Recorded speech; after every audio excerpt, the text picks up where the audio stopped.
May I ask a question? Are we having what's the topic? Is staff presenting? What's going on? Oh, okay. Well, let me get started. I was waiting for the TV to kick in here. All right. Yeah, we'll figure out what day it is. Welcome to the March 2023 Grants Pass City Council workshop. And I guess our first presentation here has to do with housing and the homeless. And is staff going to introduce or?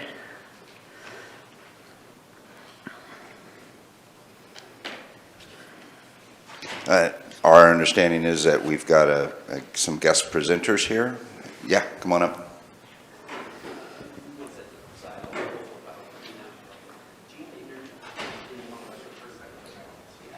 Great. Hi, can you guys hear me okay? Hey, there we go. That's a nice can. Welcome, setup. Josh. Thank you so much. For the record, my name is Josh Ballack. I'm the Vice President of Health Policy for All Care Health. We're the local coordinated care organization. We're a certified benefit corporation serving Jackson, Josephine, and Curry counties. Thank you so much for the opportunity to come and speak to you guys today about housing, homelessness, and some of the things and exciting opportunities that we're seeing as a coordinated care organization and things that we've done in the community. I do have a little bit of a slide presentation. I don't know if we can kind of pull this up. So this last August, we actually did a survey of Southern Oregon only residents around what they were seeing around housing and homelessness. We did this in part because we saw a poll out of Oregon Public Broadcasting saying that the #1 issue facing Oregonians was housing and homelessness, which is pretty rare because that's normally not what you see as kind of one of those big driving things. And one of the things that we kind of heard when we were talking to folks was, well, that's great, that's Portland, what's that mean to our region, our community? So we're like, let's find out. So that's what we did. We teamed up with a few other CCOs, other local nonprofits, other municipalities to help get the questions right, and then sent it out in the field. I want to let you guys know this was a 100% public policy poll. This was not affiliated with any kind of political polling or anything along those lines, and this only spoke to residents of that were 18 or older in Southern Oregon. It didn't matter if they were voters or not. So just for that context, I want to let you all know, and I'm going to go over a little bit of the results very quickly, and then we'll kind of go from there. So next slide, please. Oh, do I have it? Okay, I'm moving. Sorry. All right. Is that okay? Okay. So the first one was, how important do you think this is? And as it turns out, very important is the answer. It's 91% said somewhat or very, 61% said very. Interestingly, that was actually higher than the Oregon Public Broadcasting poll. So if you include Portland in the mix, we actually care more about it than even the rest of the state as a whole. Second, are you seeing fewer or the same amount? 67% of folks say they're seeing more. That means that the people see this problem getting worse. Are you seeing it every day? Yes, nearly 70%. If you factor in really 2 to 3 times a week, how many folks actually live out in the county or out in a rural area, maybe only go into town 2 or 3 times a week? That pretty much means most people are seeing this happen every day. The reason this is significant is that you have a problem that is the #1 problem. You have people seeing it getting worse and people seeing it happen on a routine basis. This is actually the place where you have an opportunity to make a political impact, because essentially the public is saying, we see a problem and we want something to be done about it. But here's the big problem. So what is the largest cause of homelessness in Southern Oregon? As you can see, it's all over the place. And by the way, this was an open-ended question. We just said, hey, tell us what you think. And these were kind of the buckets. But what you're really seeing here are basically 4 separate buckets that have come out of this. So you've got affordable housing, lack of affordable housing, drug addiction, mental health, and then bad government policies or bad life choices that are kind of driving it. And what's interesting about this is if you go and come up with a solution that only does one of these 4, so if you say we're going to focus on drug addiction, basically 70% of the rest of the public is going to say you're not taking care of the #1 problem. So you actually have to do something different than most politicians are used to doing, where you actually have to be more elaborate and elaborate more on what the solution is doing. Otherwise, people will not agree with what you're doing. So you have to say, we're addressing affordable housing and drug addiction and mental health and holding people accountable. If you don't have those 4 things as part of what you're doing, then 1/3 or most of the people won't agree with what you're actually doing because you're not addressing the number 1 problem. Then we asked, do you want your local governments to do something about it? Yes, very much so. And this goes back to that thing where people want something to be done. There's definitely a drive to be able to do this.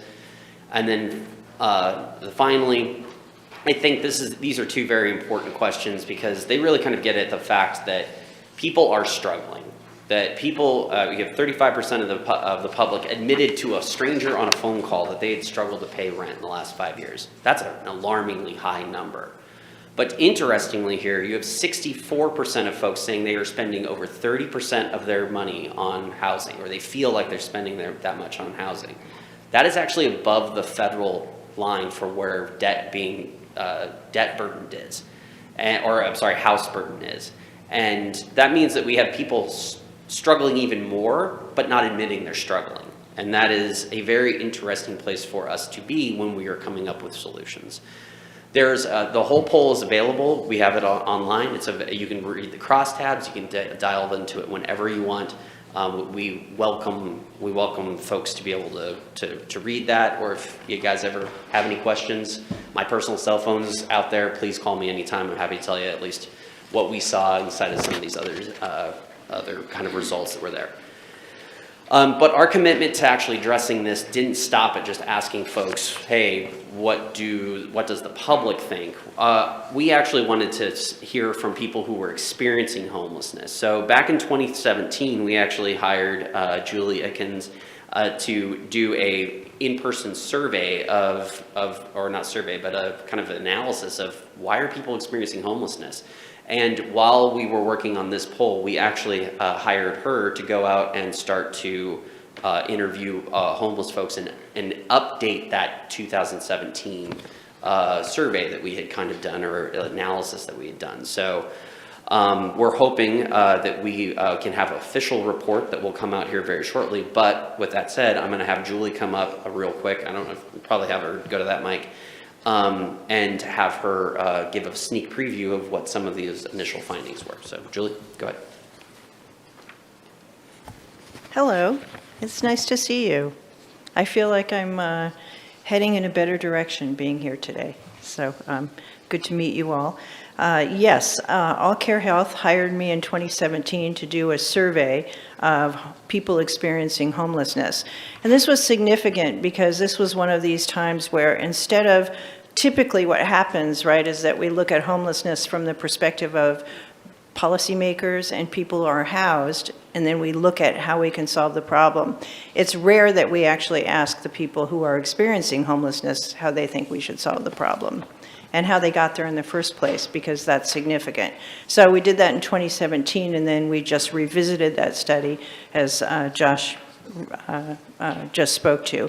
And we will have that full report out shortly, but I gave you a quick little data point piece, the overview of data. And I also want to talk to you a little bit about partnership, because we have some, the state of Oregon has recognized now that homelessness and housing precarity is a huge level of importance for the state as a whole. You're all familiar with the governor's executive order, I'm sure you are, and you're also familiar with the fact that a lot of that funding just went straight down the I-5 corridor and stayed in largely metro areas. And I was part of the League of Oregon Cities task force on this issue, and was speaking to the fact that we needed more funding in rural Oregon, because as you'll see in the overview of data and in the report when you get it, it's rural homelessness that's becoming a huge issue for us. You look at Josephine County, and it's something like 12.8 people per 1,000 are unhoused in Josephine County. That's much higher than 2017 when it was 8. So it continues to rise. And then, as this overview talks about, that's from the point in time count. How many of you are familiar with the pit count? Right? And how many of you feel like the pit count is really accurate? Right, it's not, because of the way it's done, you know, and I know you're familiar, but I'll just quickly state that the way that it's done is one day in January, volunteers go out during the day, and they try to count, literally do a head count of people who are unhoused. Now, that has to be people who admit to being unhoused or who are clearly and obviously unhoused, which doesn't actually take into account all of the invisible unhoused people, which are predominantly women who hide from the fact that they're unhoused because it's super unsafe, and people with children who also hide from the count because they fear their children being taken away. So those numbers are not terribly accurate. I would actually place that number at, well, let's see, the raw number in 2019 was 1,139 people in Josephine County, and I don't think that's accurate or anywhere close to it. That's 2019, so we're talking pre-pandemic. So take that number and add a third more to it, and you're getting close to how many people you have in your area living in precarity or unhoused altogether. So then we start thinking about, so what are the solutions? We see the data, and if you take 22% say it's a lack of affordable housing, 8% say wages aren't keeping up with with the cost of housing, that's 28%. That's for sure, even in the public perception, economics is the #1 driver around homelessness. Okay, that's an interesting number. And then you look at that and see that people are house burdened, paying more than a third of their income, their take-home income, not their gross, in housing. And you see we've got something that's swelling. It's, at one point I called it a tsunami washing ashore of homelessness and poverty. So you know this, you represent people, you're here to solve this problem, and All Care Health is here to help you do that. And I think the way that we do that is by figuring out the causes of homelessness, because if you're putting 70% of your money on 30% of the problem, that doesn't work, right? So the #1 thing that we can do is a door that locks. That solves 100% of homelessness. So sometimes that door has services attached. It has case management for people suffering from addiction and mental illness. And sometimes you don't even need that. Sometimes it's precarity and it's homelessness because they don't make enough money to pay the rent. I mean, think about that. The people working at Burger King making, if they're lucky, $15 an hour, no matter how you add that up, it doesn't add up to a roof. So we take those two combinations and we create housing that works. And we have an opportunity, unprecedented opportunity in our communities to start really looking at solving this problem, because we have money coming down the pike. That's what we've needed in communities. I have to think that everybody I'm looking at up here, you've wanted to solve the problem, right? You don't want to have unhoused people living in your community. You think about public health. You think about the fact that 92% of the people surveyed said they want a solution, they want a governmental solution. So how do we do it? Well, I think a partnership would really be helpful. We're going to be getting some 1115 waiver money that can really look at solving the problem. So I'm just here to introduce myself. I did these surveys and now I work for All Care Health. And I'd like to be your partner and brainstorm and come up with solutions together down the road. And I'm open to any questions if you have any. One more thing here. So you've heard the public sees this as an issue. We've actually studied it in person and seen that it's an issue. We are not just coming here saying, hey, you know, it's a problem. I think everybody here kind of knew it was. The one good thing that is tending to happen is, and it's something Julie alluded to, is that the Medicaid funding structures have actually substantially changed according to the federal government. Being homeless is now and getting housing supports is now going to be a covered benefit in certain populations for Medicaid members. And the reason why this is so important to this council is I've heard multiple times that building infrastructure is something that we can support, but we're worried about long-term stable funding to be able to keep the thing up and running. Medicaid is about to give us a possible tool to actually create a funding structure once the thing is built. And so this could fundamentally change the way and the calculus of what we do as a community around these investments. Now, I caution here, there's a great opportunity, but there's still a ton of rules to be written, and the Oregon Health Authority has a way of always picking the wrong option. So, to be determined going forward. But there is a great opportunity here for us to work together to start to actually build infrastructure to take care of this problem and make it sustainable for multiple years, possibly decades. So, with that, we're happy to answer any questions. I know we're a little over time, but Thanks, Josh and Julie. You did a great job on time. Any questions? Joel, then Dwayne? So you represent the care organization, not the nonprofit, correct? Both of you? yes. So I am here as Right. So Josh you're not Ballack. here as the nonprofit, you're here as the coordinated care organization named All Care? Correct. Yes, Okay. sir. So, and you operate in 3 counties? Correct. Okay, I thought it was 5, but it was Well, it's actually 3. 4. So it's, 4, we okay. have extreme southern Douglas County, which Right, is right. basically the city of Glendale, and Glendale. that little area. Right, which is good. Okay, so in those 4 counties, how many low barrier shelters now exist, do you know? In the area of Glendale, none. Basically 1. It's Jackson County. Okay, now there's 4 here in Josephine County, but they're associated with mental illness, drug addiction, unwed mothers, and there's a 4th one I can't remember, but and it just came down with Measure 110 funding. And then, of course, there's also the Gospel Rescue Mission, which is doesn't count according to the government, but there's at least those 4 that I'm aware of. Counselor, this may be a conversation we may want to have around definitions of what is low barrier. Low barrier, sure. So I'm just using their words. I'm not using you're my using words. theirs. I was using more the state definitions of what low barrier Mm-hmm. is. So happy to have that conversation. Maybe at one of the chamber meetings, Sarah, after one of these. Okay. Well, I would encourage that, especially with those that are operating it. So then, with the change in Medicaid funding, that can apply to rent, if you rent a house? Correct. Yes, there could be rental That assistance. could apply to a voucher at a motel that has a vacancy? It could, yes.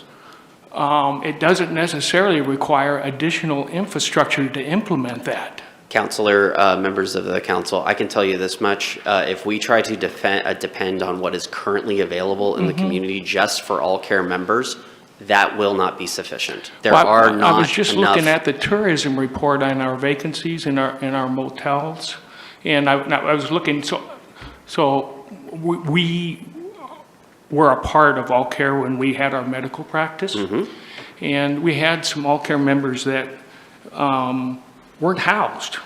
And so we just went across the street from All Care headquarters, and our staff took up a collection, and they had plenty of rooms available. It doesn't mean that it can do it for everybody, but there is capacity there. And it can be done today.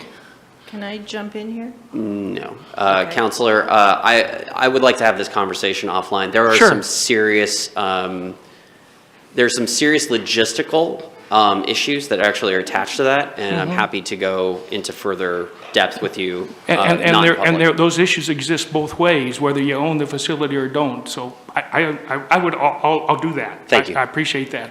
I have some more questions, but I'll hold them to just give other We'll airtime. come back around to you. Dwayne?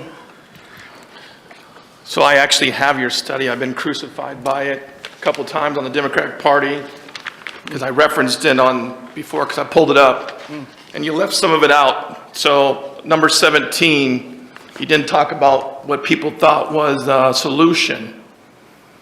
Is there a reason why you didn't talk about the solution that people thought?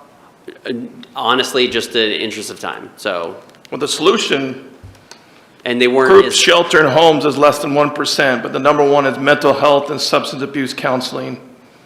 And then there's second is subsidized affordable housing. But just group shelter homes, I just thought maybe it was a reason because you were trying to get money before about buying hotels and you left that part out. So I was just curious if you didn't talk about that part of the survey. No, Counselor, honestly, we were just trying to reference the overwhelmingly definitive results that came out of the poll, so there was no intent to hide or. Well, you gave us a letter here, I think maybe a month or two ago, and it said 15% of the population had, I think it was either addiction or mental health from stat, some nationwide stat. Have you seen the Portland study? No, sir. It's more like 45 on theirs. Is there a reason why when you gave us that letter here a couple months ago, trying to get a $2 million, that you give us 15%? I'm just questioning about that. Anybody? Julie? Sure. You know, the thing that's hard about data with tracking the unhoused population is it's largely anecdotal, and sometimes it's based on assumption. Because if you think about it, how can you actually determine, first of all, how many unhoused people there are, and of that percentage, how many have mental illness and how many are addicted? They would have to self-report, they'd have to be in a program where they're counted, of course we have HIPAA laws, or they'd have to go through the criminal justice system. So I caution you about the data a bit. There's absolutely no reason why we would change those numbers. From my personal counting and in following this for the last decade or more, I would say it's around 30% would be the more accurate figure of those people who are dealing with mental illness or addiction. Do you think it's Or both. less because of they don't consider temporary mental health a problem? Well, a temporary mental health problem or trauma, which people experience regularly when they're living rough, would be probably, perhaps they've separated that out in the Portland study without seeing it. It'd be hard for me to speak to it. Yeah. But I do know this, it's very hard to expect a solid result if you're treating people for mental illness or addiction and they're still on the street. It doesn't really work. They have to be behind a door, first of all, so you can track those results and be certain that you're getting those results and track them from the beginning of treatment all the way through treatment. Plus, can you imagine trying to get well if you're sleeping outside and you're around the same people who also may have mental health issues or addiction? It doesn't really work. So either way, we have to find a way to house people. I don't think, and I just want to be clear about this when we talk about infrastructure, and it's in the overview of facts, it's concerning if we try to go super low barrier and do urban campgrounds or congregate shelter. We don't get the really good results from that. So And you're saying urban campground is not the most preferred way? It is not, and it's actually not the cheapest way, which is kind of shocking because you'd think, how expensive could it be? It's actually pretty expensive, and the results aren't terrific. And if you're an unhoused person who's already sleeping in a tent, why would you go there? It doesn't, so the power bills, the insurance, everything else, it's not a winner, and communities tend to dislike it for reasons that are obvious. You know, having people in tents behind a fence, with a generator for power, it's just not the best option. So I would not be here to recommend that. Congregate shelter would be one step up, but what really seems to work is this idea of a door that locks, where you can keep your things, where you can use the restroom, where you can have that dignity, where you can have counseling, where you can get addiction. Is that from experience, or you're just saying that? Well, I don't have personal experience. Okay. I've never been unhoused, but Well, I'm talking about mental health. you're talking about. Have you been like a mental- social worker or any of that? You're asking me if I'm? Yeah. No, I'm not a social worker. I'm a Okay. journalist and a researcher. Okay. Well, I've been a social worker, and I would say locking a door on a mental health person would be detrimental to somebody. That'd be the worst thing you could do. I have a brother in this field too, and you would never want to shut the door on someone that's has mental health and close them in. That's gonna take them away from people, monitor them. No, I did not make myself clear. I'm not saying incarceration. I'm saying having a private space where a person can keep their things, where they can sleep. Because if you're in congregate shelter, it's harder to get rest. It's harder to prevent spread of various illnesses. It's safer for everybody if they're in a private space. But we can't force people with mental health to go into facilities by law.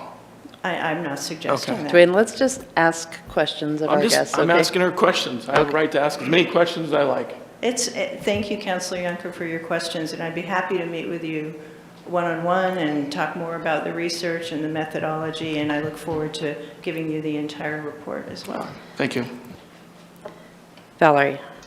Yeah, I look forward to getting the report because I think it's important. I think my biggest frustration is that I think we all here know and understand that there's a problem. And, going back to the mental health part of it, I will tell you, my husband has facilities that house a lot of mental health people, but you can't help them if they don't want help. And so that's, part of the issue as well, is that they can refuse all help, even if they're wreaking havoc on a community. So that's a whole nother issue that I think at some point has to be addressed.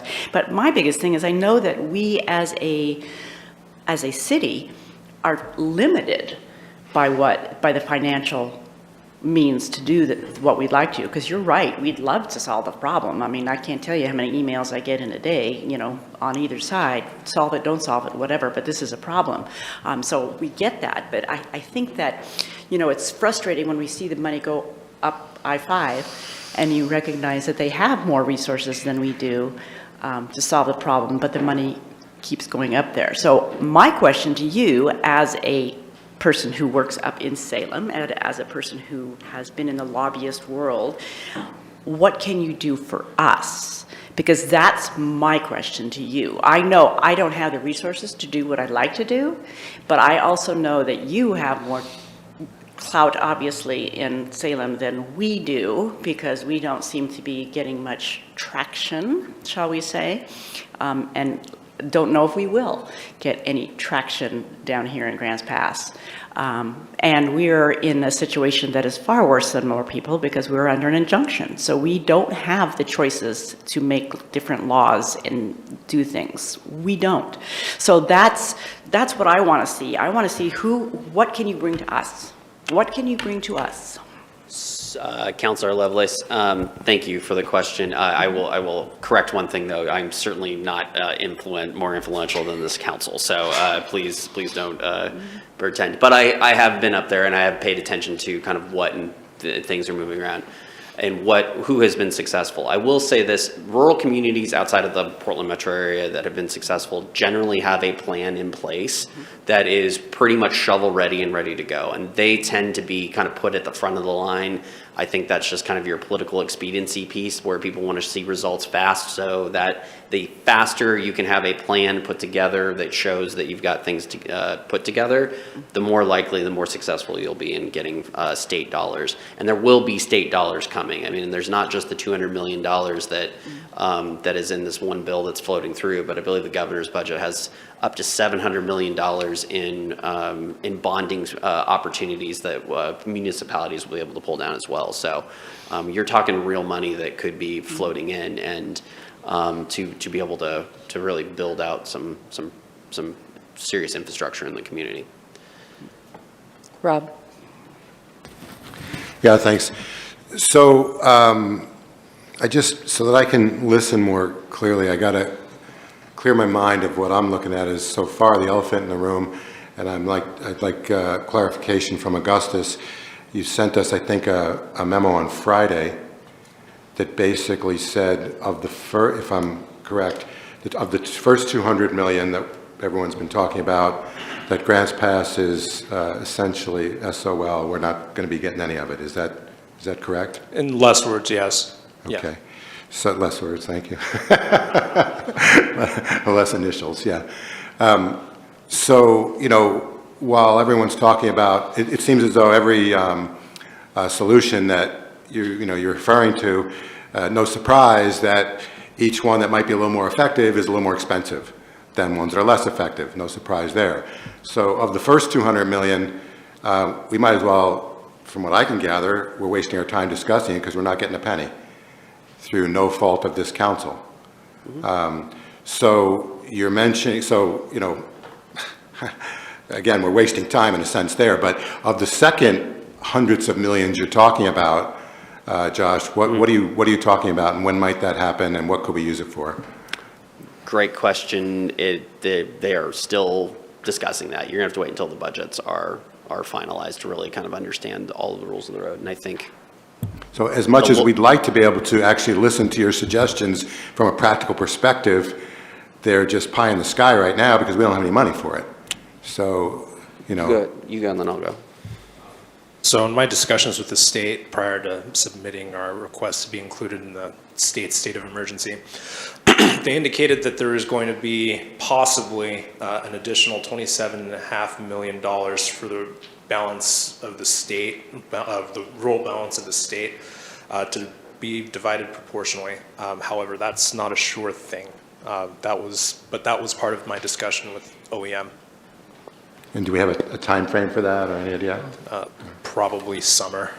Thank you. No, and Counselor, if I can kind of pivot to what I had said to represent our Counselor Lovelace, the reason that I think it's important for you folks to start thinking about this is because if you have a plan in place, it makes it much easier to be able to get those dollars to be able to come in, and there are more dollars that will be coming on than just the state of emergency fund shift that kind of happened when Governor Kotek was first sworn in. So there are other bills literally processing. I believe the one passed the House the other day, and I think that's where that $27 million is embedded to be able to pay for other opportunities. And I would just say that as someone who's been up there and watched this, again, if you have a plan that is in place, it makes it much easier for those agencies and those kind of grant awardees to be able to give to a community regardless of who they are. You know, good example is kind of out in Hermiston. They've done some amazing stuff out there, and they are getting some pretty big chunks of dollars to be able to expand out and build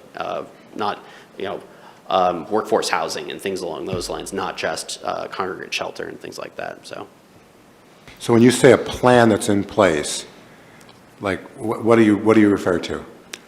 I think if you've got zoned areas with almost shovel-ready kind of things that are apartments or supportive housing, or name the thing that this council wants to really invest in. Like, I think if that is like, we've got it, it's zoned, it's, you know, literally the pipes are all hooked up and ready to go, we just need a builder to come in and build it, that's going to make it a lot harder for them to say no than if we're kind of like, well, we might do this over here, or this is an option.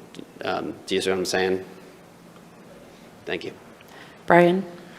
I'll pass, thank you. Joel? So the other thing I'd ask you is, 3 out of those 4 quadrants, affordable housing, we've made some good decisions, I think. I don't know if I'd ask you if we agree with that or not. They haven't come to fruition yet.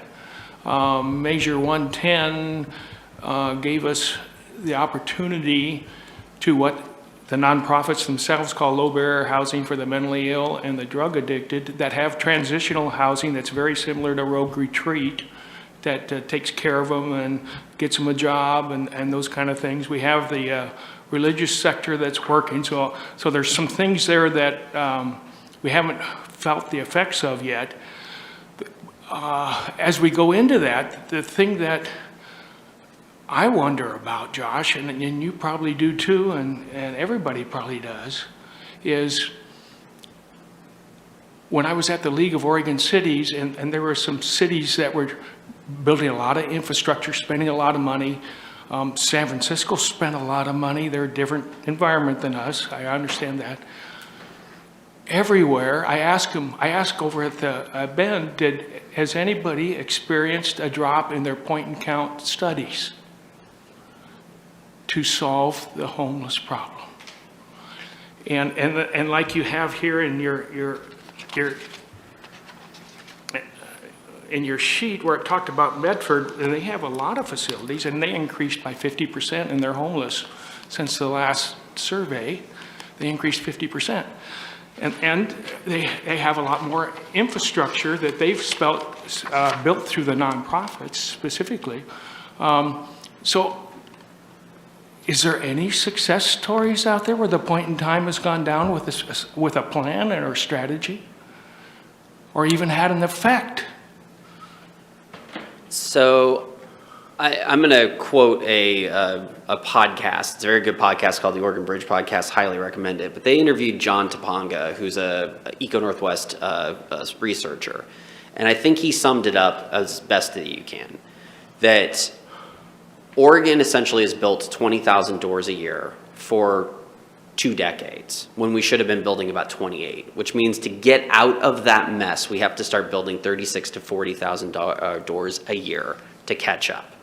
And the problem is that we're still stuck at that 20,000 door rate. So it depends on where or what you're doing and what your community looks like. Until we start building more doors, the street homelessness problem probably will not be fixed. Like, it will continue. And it is not just an Oregon problem, it is a West Coast problem. And you can sign that up to land use laws or just general topography, because it's really hard to build lots of houses in a really quick area because we have a lot of hills. So the West Coast problem of addressing this hasn't really, there is no real solution to it other than to build those doors. The problem is building out those doors is probably going to take a decade, and that's if we don't screw it up first. So I would just say it is about building infrastructure to be able to meet the needs of the folks that you can. It's about building programs to make sure that we're taking care of the people, where as many as we can while we're while we're doing it. And over time, you will start to see it. But it is not unfortunately, this is not a solution that we'll end up seeing in 2 years. And I think there's a misnomer out there that we can do that. And the simple fact is, It's going to take a decade. And Thank you. I'd agree with that, that the other things kind of don't affect the cause. They're just looking at the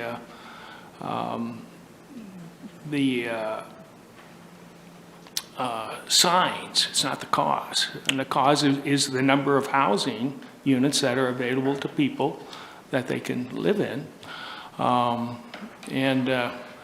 We've made some good strides. I think we need to make some more.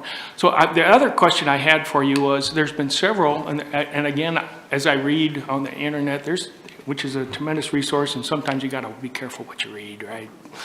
So there's a couple of places that are backing away from behind locked doors, and what you said makes sense in terms of, that if you're mentally ill or whatever, and it's secure for your belongings and that kind of stuff. San Francisco is backing away from it. Portland bought some places. Now they're backing away from it. And the reason they were backing away from it was too expensive, and they couldn't afford it.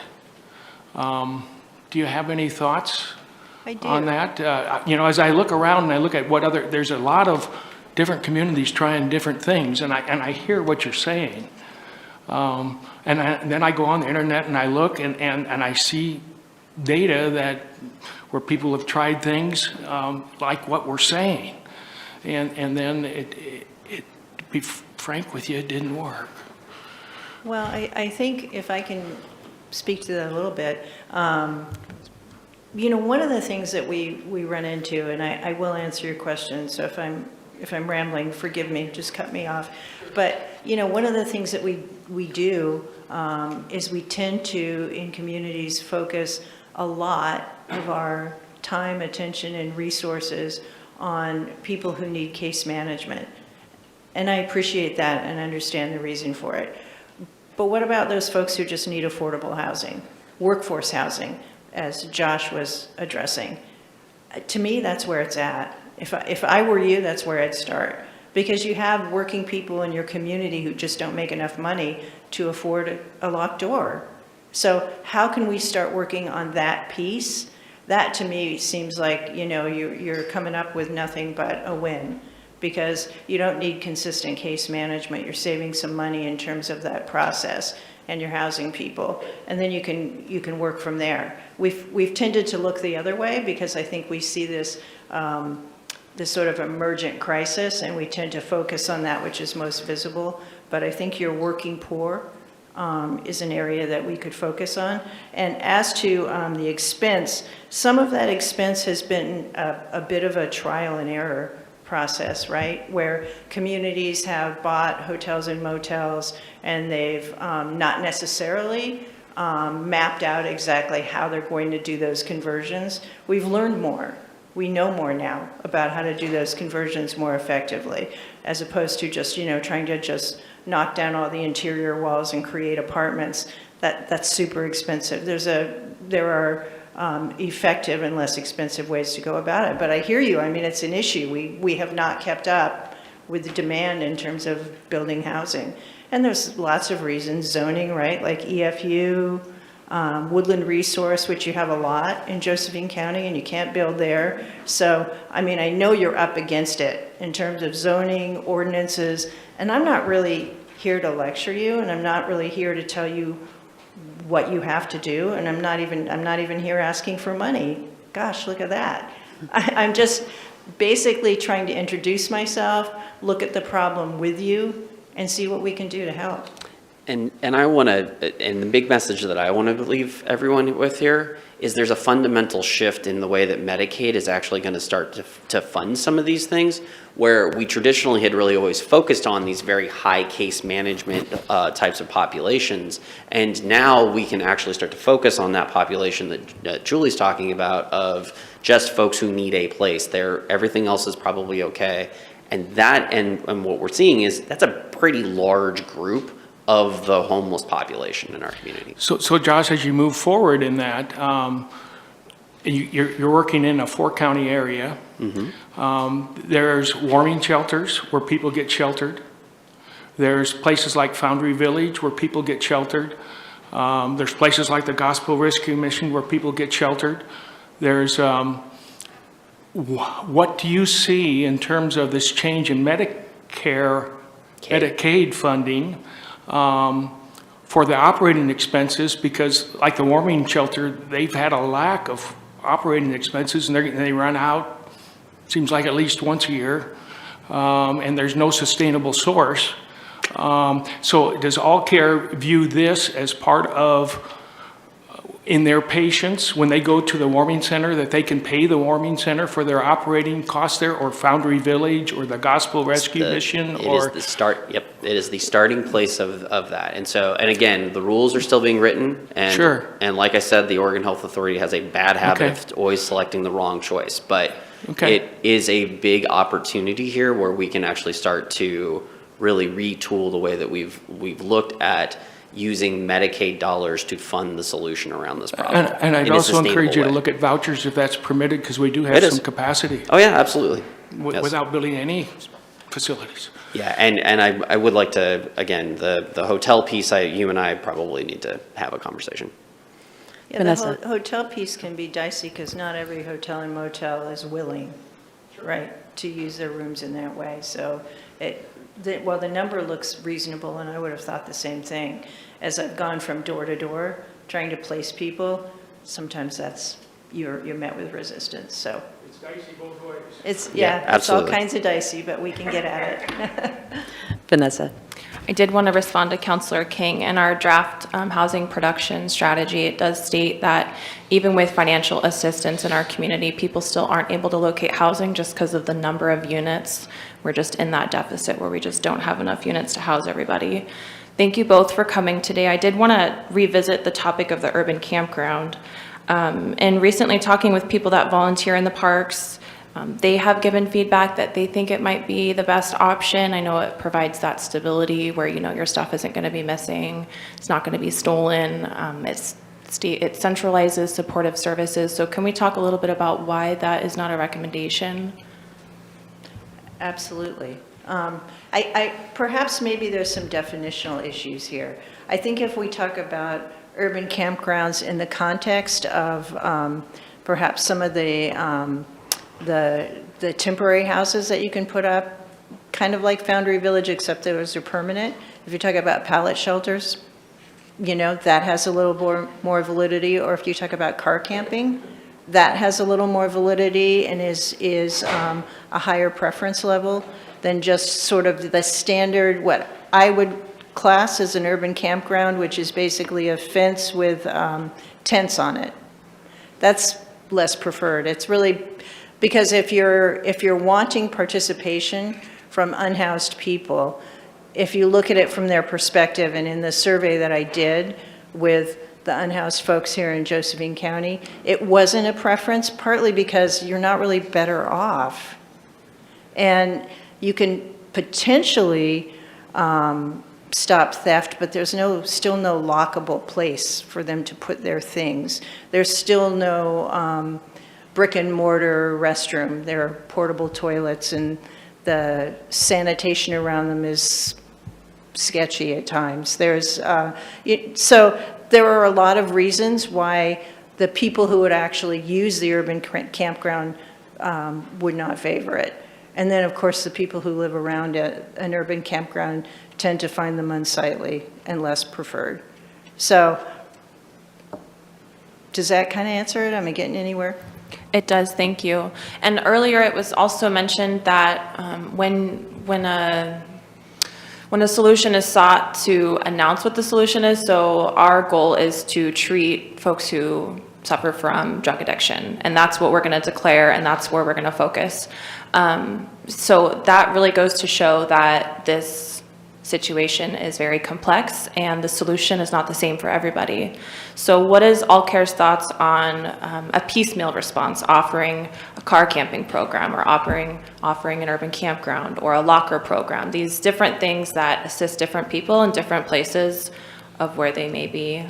Or is All Care coming today asking for, council to consider some type of revolutionary plan of 20,000-foot navigation center, or whatever that may look like? So I'm trying to gauge here where So that discussion is. I thank you for the question, Counselor.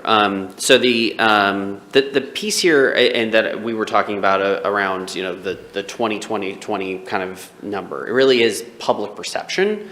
And so as a council, or as anyone who's out there proposing any kind of solution, I would highly recommend that when you do that, you actually talk about how it addresses those 4 big buckets: affordable housing, drug addiction, mental health, and then holding people accountable, right? Those are the big 4 that you want to be able to say, because if you don't do all 4 of those, and you only do one, 75% of everyone else thinks you're not addressing the big issue.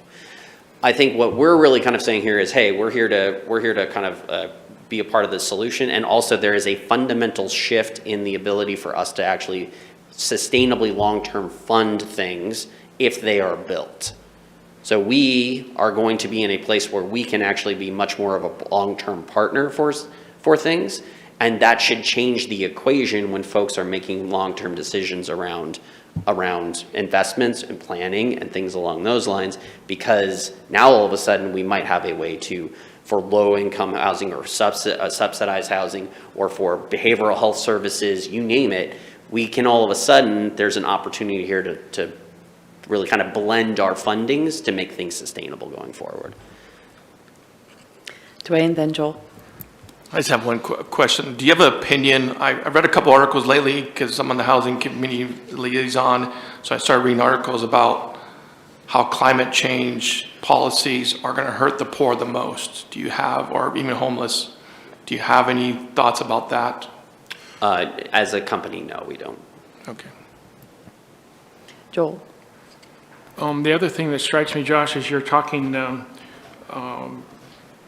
CCO of All Care has its own subpopulation of the Medicaid population, right? That they cover with All Care insurance, with the All Care Medicaid program.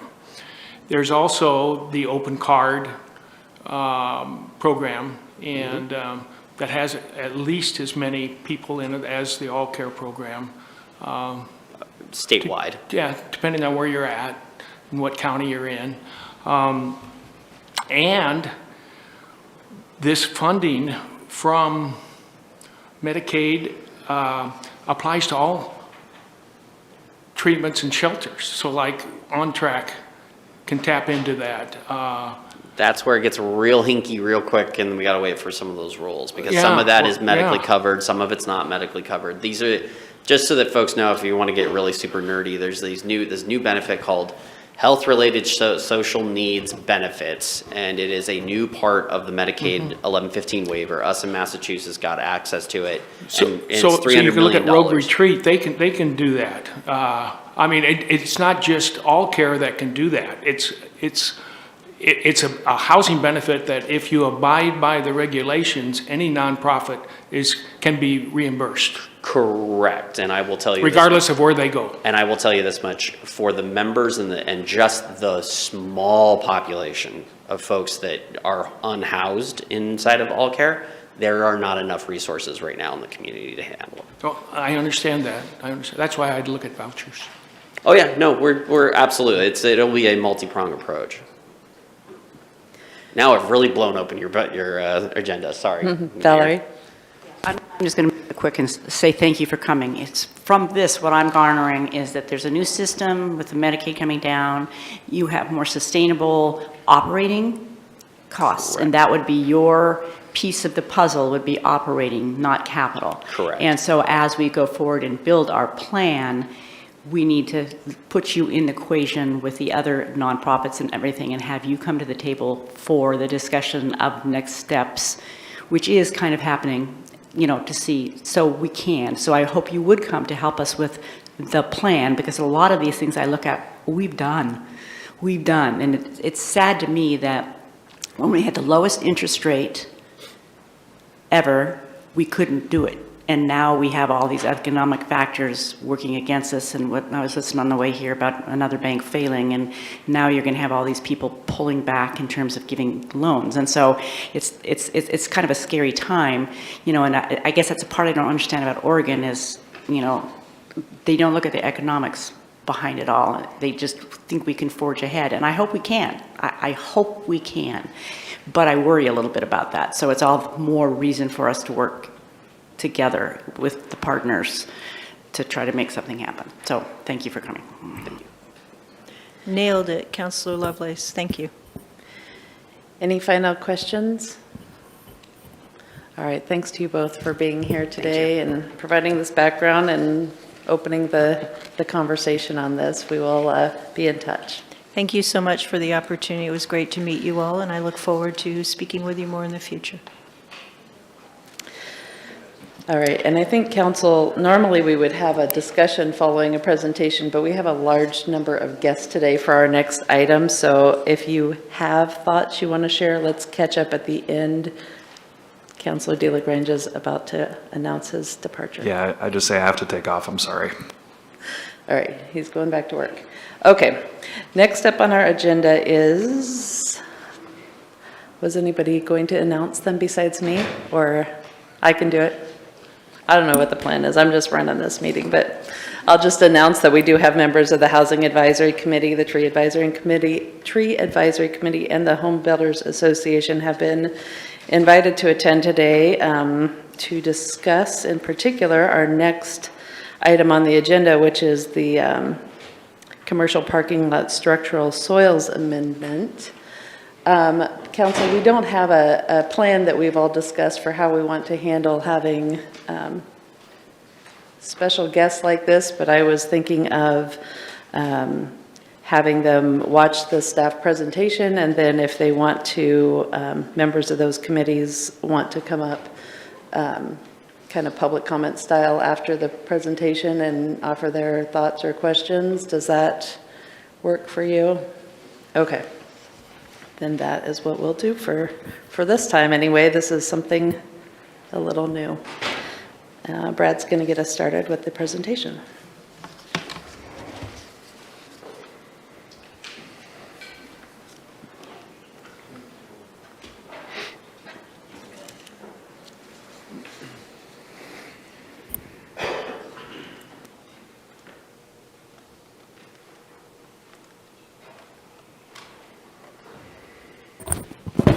All right, good morning, Mayor, members of the council. So we get to peek under the hood of the landscape ordinance today. I'm going to just kind of give a overall summary of what this topic relates to.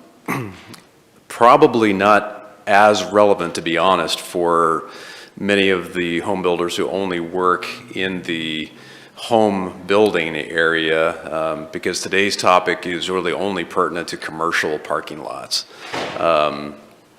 But that can include multifamily when we get to that 5 units or above, which is how we define commercial.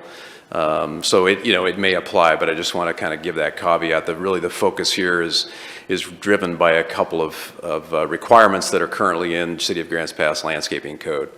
So I will go over that, and then we do have a couple of other folks here, which I'll mention in the slide, who can speak specifically to a couple of the topics. But that's why you see on this first slide, we have Community Development Department staff, Urban Tree Advisory Committee. Justin Gerlitz is the one who really provided the most input. I think he's on his way, so we should have him. So there's really 3 subject summary bullets here today. The first one is just to kind of give you a quick overview of what our development code requires in terms of structural soils. And the second is to give some feedback from the development community and the Urban Tree Advisory Committee, other professionals, and then third, discuss maybe a potential code update. It relates to your council goal to facilitate sustainable and manageable growth. So work on this Article 23, edits, it really began before 2020, but that's really in earnest when it kind of kicked in.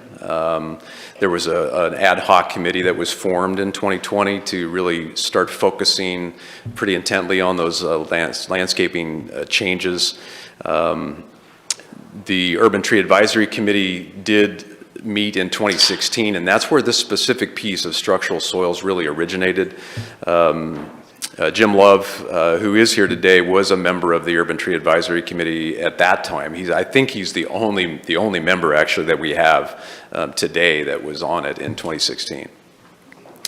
And then after several city council workshops, the code amendments, including these structural soils, was adopted. And you can see the 2 public hearing dates there where those changes were made. As you may recall, that was a very comprehensive change. There was many amendments to Article 23. This structural soils piece was just one, and it really didn't get a lot of attention at the time.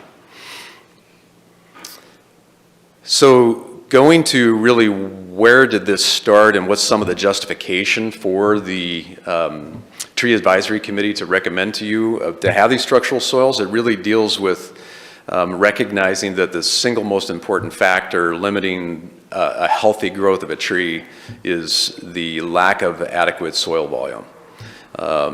And that a lot of research has been done on that. In particular, Cornell University has kind of taken the lead. And that's kind of what the driver is here. And looking around commercial parking lots in Grants Pass and seeing dead trees, and what is it that's causing that, and how do we prevent that from happening in the future? So they included this item in their recommendations in 2016. So today, this is what our definition is of structural soils. Blended mix of angular, open graded, rock, clay, stabilizer, and water that when correctly and lightly compacted support traffic loads and healthy tree root growth. So that is how we define it. It's a pretty broad definition. We do go into a little bit more detail in a supplement on our website that anyone who's designing a parking lot can go and pull that off of.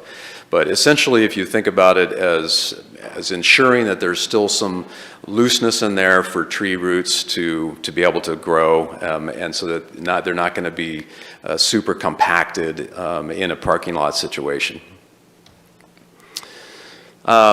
Here is what the requirement that the council adopted last year says.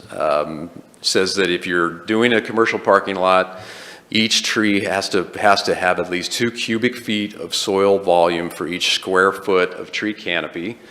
So That tells you how much soil is needed, and then it goes into a couple of more options there. So for number 2, subsection 2, it says for trees that have any impervious surfaces over a portion of a required soil volume. So that's if you have a landscaped area in a parking lot and you've got asphalt over it, in those planters, you know that tree roots are going to go out, right? I mean, you have the planter that's usually 6 or 7 feet wide, but then you're going to have the tree roots that are going to go out from underneath that. So in those areas, you shall use an alternative material under the impervious portion as part of your calculation. So I will say here that is a little more restrictive than what the city of Medford has, and that is where a lot of the experience for some of our folks comes from. City of Medford does not mandate that you use structural soils, but it does say you have to adjust the width of your planter if you do. So if you have structural soils, you can bring your planter width a little narrower. If you don't use structural soils, you have to make it a little wider. That is a difference between our code and the city of Medford. This is some detail on what Medford has, and the upper left here, both of them assume a tree canopy of 30 feet. So, you know, tree canopies can be less than that, they can be more than that, but this is a kind of an average. So if you assume a 30-foot tree canopy, on the upper left here, you can see that there's a 15-foot wide planter. If you do not use structural soil, and on the right here, it's a 9-foot wide planter if you do. And again, that's based on a 30-foot canopy. So that could change depending on if you had a 40-foot canopy. Here's a little more of a detail. This wasn't in your slide deck from Friday. I just kind of put this in thinking it maybe add a little clarity for you. So this sort of horseshoe looking thing here, it would be your planter, and then the center of your tree is there, and then what you're seeing is a 40-foot diameter tree at maturity. So that would be, and that's what you're planning for. That's what a landscape architect's always planning for, is what is that tree at maturity, not when you put it in. So the structural, these sort of square waffle looking things, that is the required structural soil area. So you're basically taking that canopy and saying, okay, well, you're going to have to install that structured soil out underneath the asphalt to that diameter. And then you would, still have the required soil planting area inside the planter there. So what's the problem? After we adopted this in 2022, we did get some feedback from a couple of folks who were coming in and applying for new permits and had to, follow this new code. And the 3 bullets that you see under that first one there are kind of the summary of what we heard. Potential to compromise the asphalt integrity, lack of availability and access to structural soils, and increased costs. We did get a little bit more detail on those topics in writing from Gurlis Engineering, Justin Gurlis, and Melvin Galley with the Galley Group. And we gave you those detailed letters on Friday. So a little bit more research to date. As I mentioned, Jim Love, he's a landscape architect. He's also a UTAC member and has designed several projects in Medford for several years, and has experience, working and designing with and around structural soils. City engineer Mike Thornton has also designed projects in Medford. He has not personally witnessed any parking lot failures to date in those projects in Medford. He has lots of colleagues as well. Since he's a civil engineer, his colleagues would be like landscape architects and others that he works with to design these projects. He gets, honestly, kind of a split from his colleagues about, yeah, they really make a huge difference. We need to continue to require this. Some say, not so much. But they are, still, they still see the value in it, but it really at the end of the day is coming down to what's the availability, what's the cost. And then we do have James Paisley, who is our new urban forester, who has looked into this topic a little bit.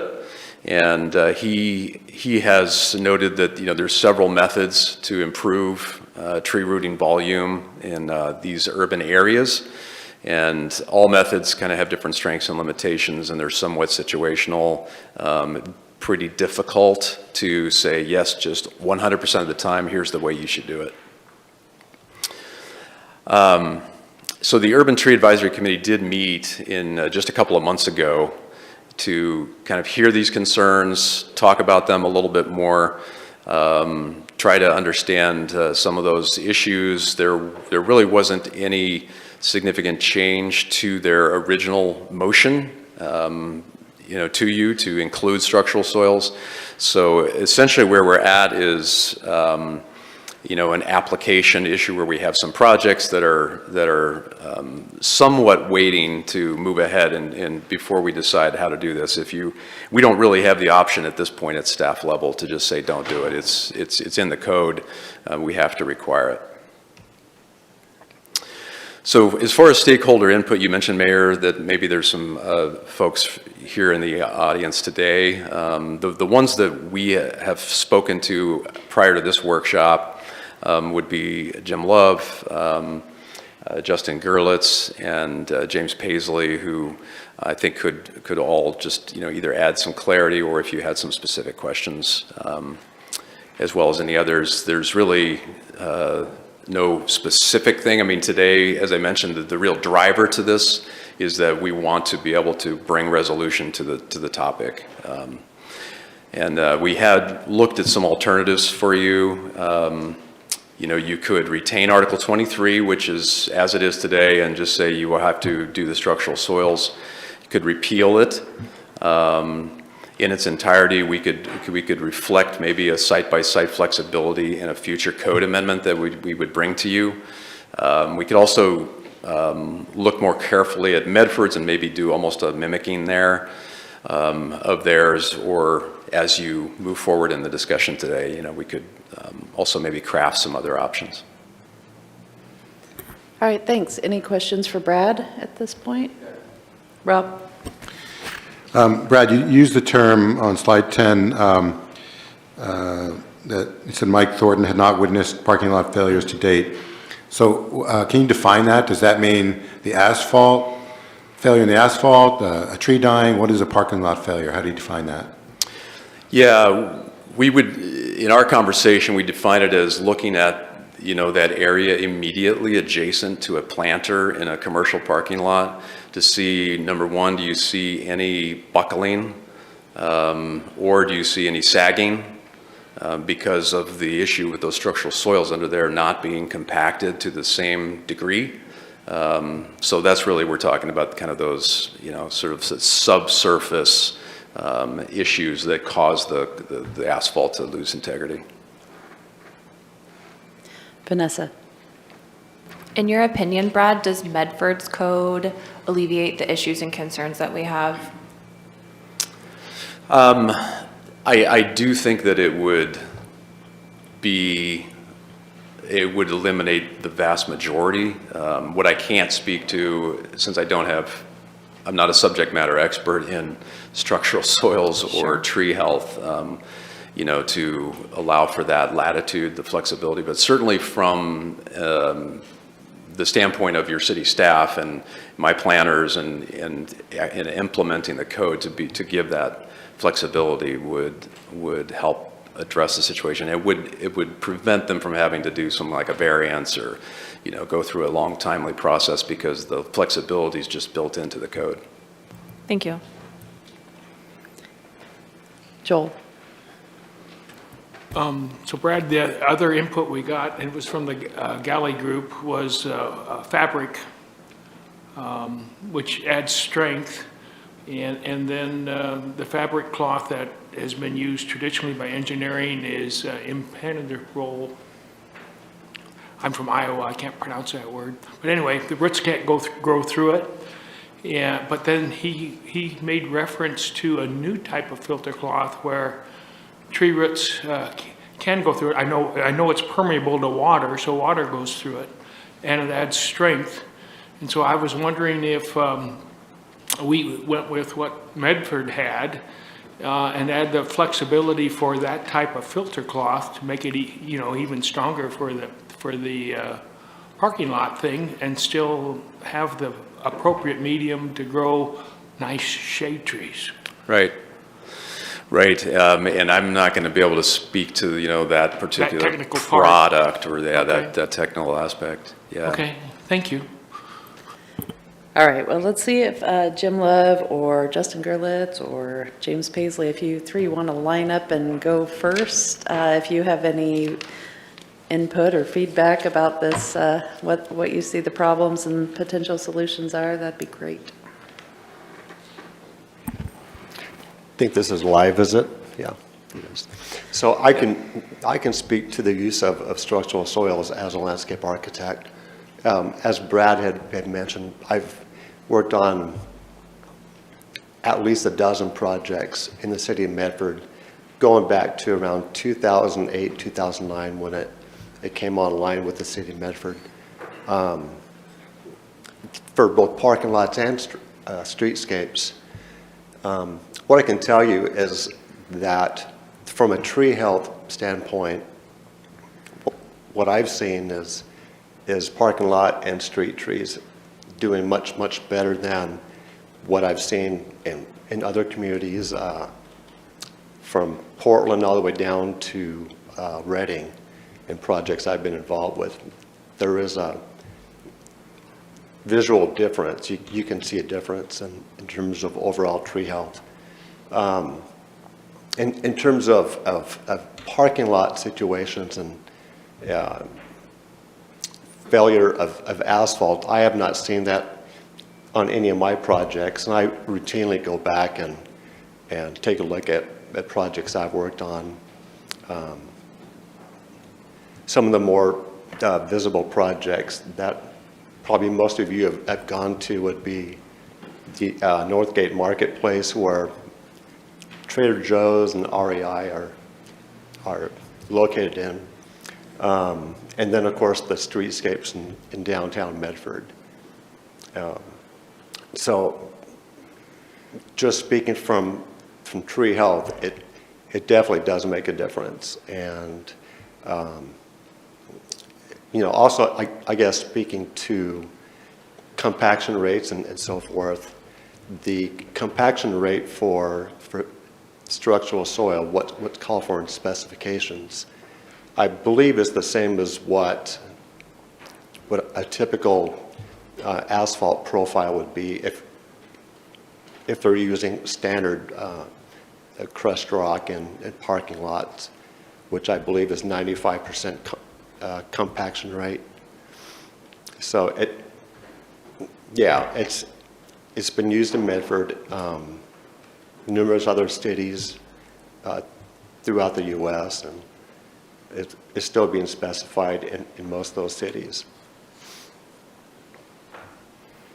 Thank you. Any questions? Any questions? Val? Yeah.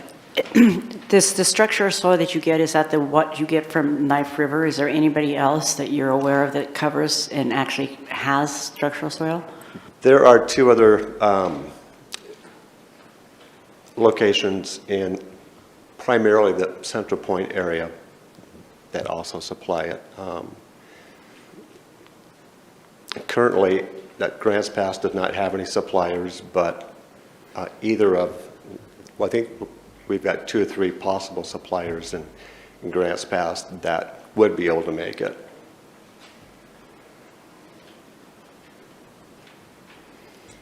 Any other questions? All right, thanks, Jim. Thank you. Justin or James, did either of you want to speak?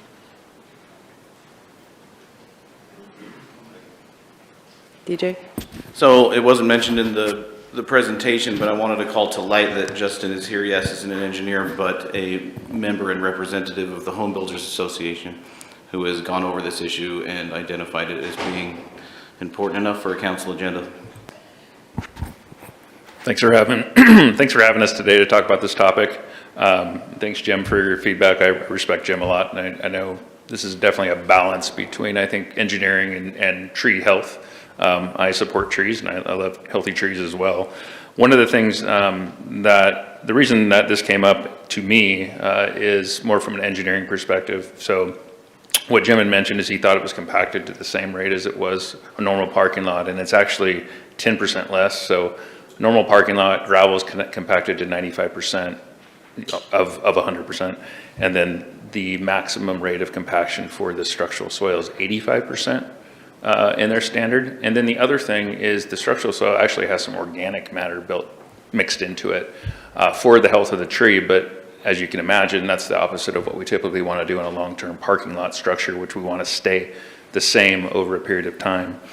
I think the big thing that caught our attention with the new code, the way it's written, is that circle that Brad had put up, which to meet the current standard, you have to go to the full diameter of the healthy tree, and mixed with the other standard that came with that, which was a very large percentage of canopy coverage over the parking lot. It forces you to put the trees out towards the end of the islands for one, which is not where you really want to put them. And then it forces that structural soil percentage to be much, much greater. And we actually did, just because we needed to know for our own client's sake, we did some pricing based on the current standard for a large tree, a 40-foot diameter tree. And it was almost $5,000 to plant a tree and put the full structural soil section in, which included the excavation and the structural soil, which, you know, on a commercial parking lot, there is a substantial amount of trees that have to be installed.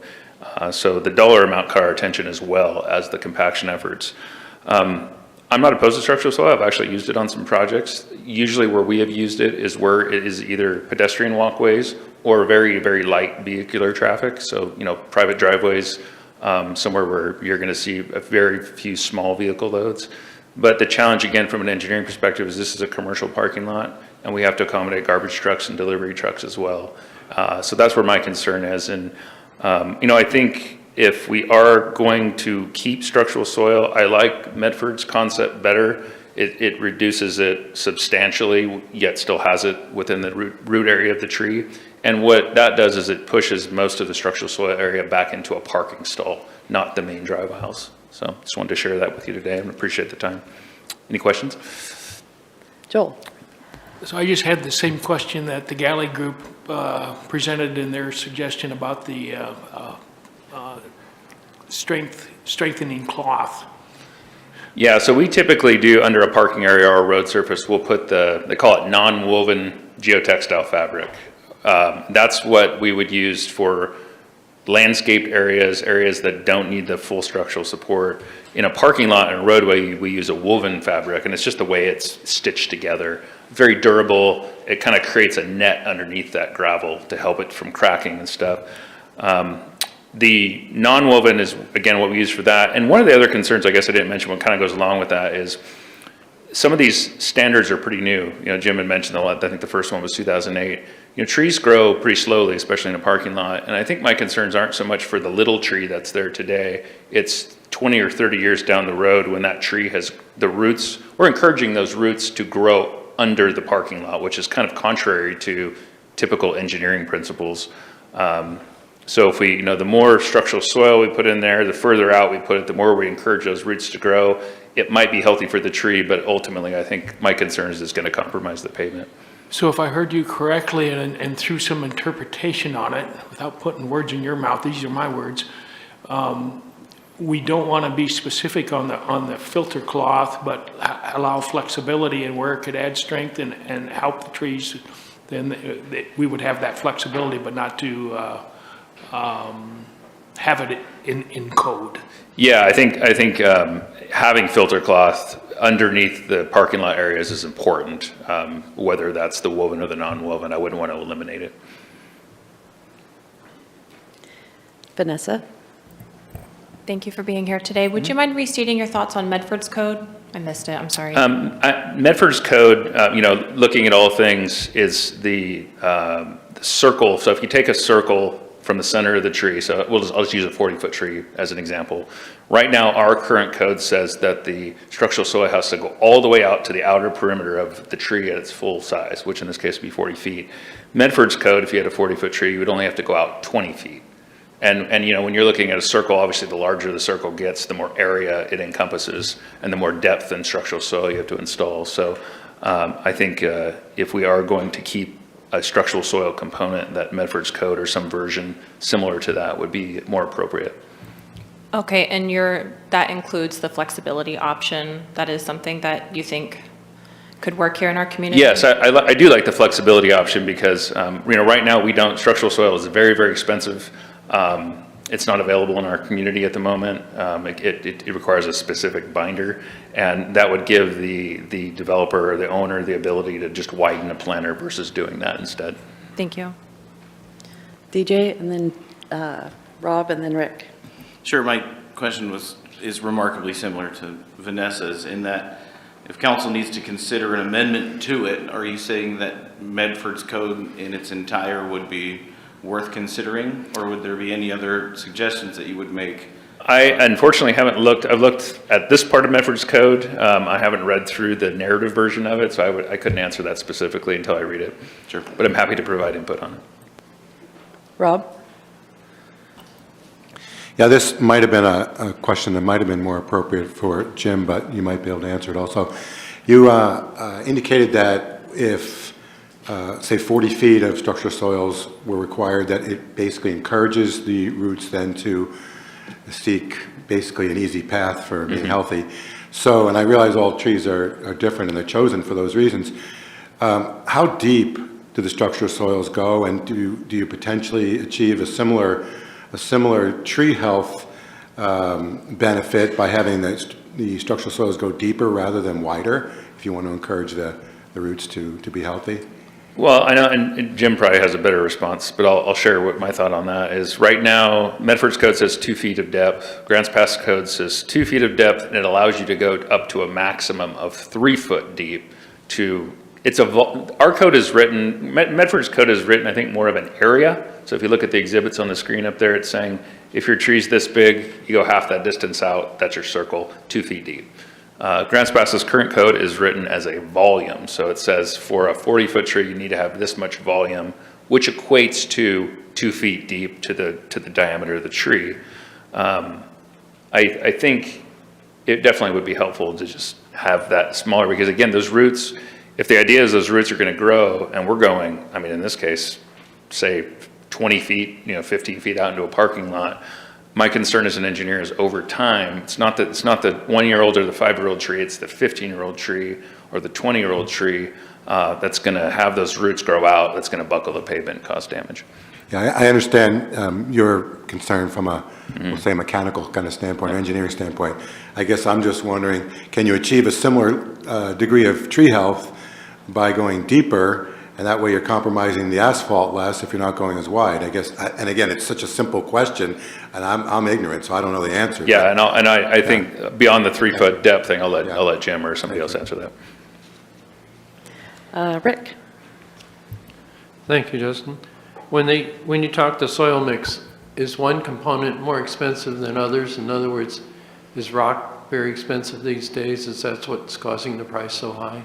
It's a combination of it's a special mixture, it's a special formula per se, and it's not something that's provided in Grants Pass. There's a binder associated with it that I believe is a really expensive component, similar to an asphalt that's added to an asphalt mix. And then you have to mix a certain percentage of organic material, and then you have to use I think it's more of an open graded rock section, whereas we typically would use a 3/4 minus compacted rock section instead. So with this requirement, are there resources within Josephine County to be able to assemble that, or they pretty much have to go to Medford to find the resource? Right now, no one offers it. I'm imagining if Knife River could make it, it could be made here. But right now, none of our local, Copeland and Ropco and those suppliers of rock material are currently supplying it. Okay, thank you. DJ? Sure, so you mentioned the cost implications, $5,000 a tree approximate. Can you provide us with some sort of reference? So you have you have a code that doesn't require structural soils. Approximately what would that cost? So we can have a reference to how that has impacted the cost of a tree. I would imagine, a tree, I think that included a $300 tree in that figure. Right now, the excavation would be the same. Well, no, it wouldn't be. The excavation today is the size of the planter typically. So if you take the parking lot planter island, you would typically dig that down a couple of feet and you'd backfill it with some topsoil. In this case, we're talking about the area that's far beyond the planter, including the excavation, including the structural soil. So, you're talking probably $500 versus $4,000 or $5,000 per tree. Just from the figures that we looked at. And we tried to be very specific on them by calling those local suppliers, getting very specific volume delivered to our site. That was delivered to Grants Pass, that figure, so there would be some reduction if a local supplier was to make it. Any other questions? Can we hear from Jim Bell to answer that question? Appreciate it. Yeah. And then Josh and James, did you want to comment? Yes, okay. Would you mind restating your question? I just make So sure I get it. would it, from a tree health perspective, we've heard from Justin that from an engineering's perspective, from the asphalt health, going out 40 feet is potentially dangerous. I'm just wondering, can you get similar tree health by going deeper rather than less wide, and thereby having less impact on the asphalt? Okay, yes. So to clarify how the City of Medford's code is written, it's a minimum of 24-inch depth. They recommend going 36 inches in depth. Just what I know about trees and growth and such, they typically want to keep their roots in the top 2 feet of soil. Really, that 18 inches is kind of where you'll find most roots. 36 is to encourage going deeper. So you can go deeper and bring in that limit, because you will get the roots growing in that. But typically, trees do tend to stay up. All right. James, we have all J names today. We had Julie and Josh earlier, too. Hi, my name is James Pasley, the urban forester for the city of Grants Pass.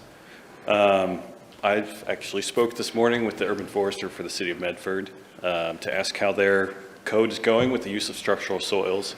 And from a tree health perspective, it is going very well. You're seeing better survivability of trees, less mortality, increased growth, and nutrient availability is better, which that means the tree looks nicer.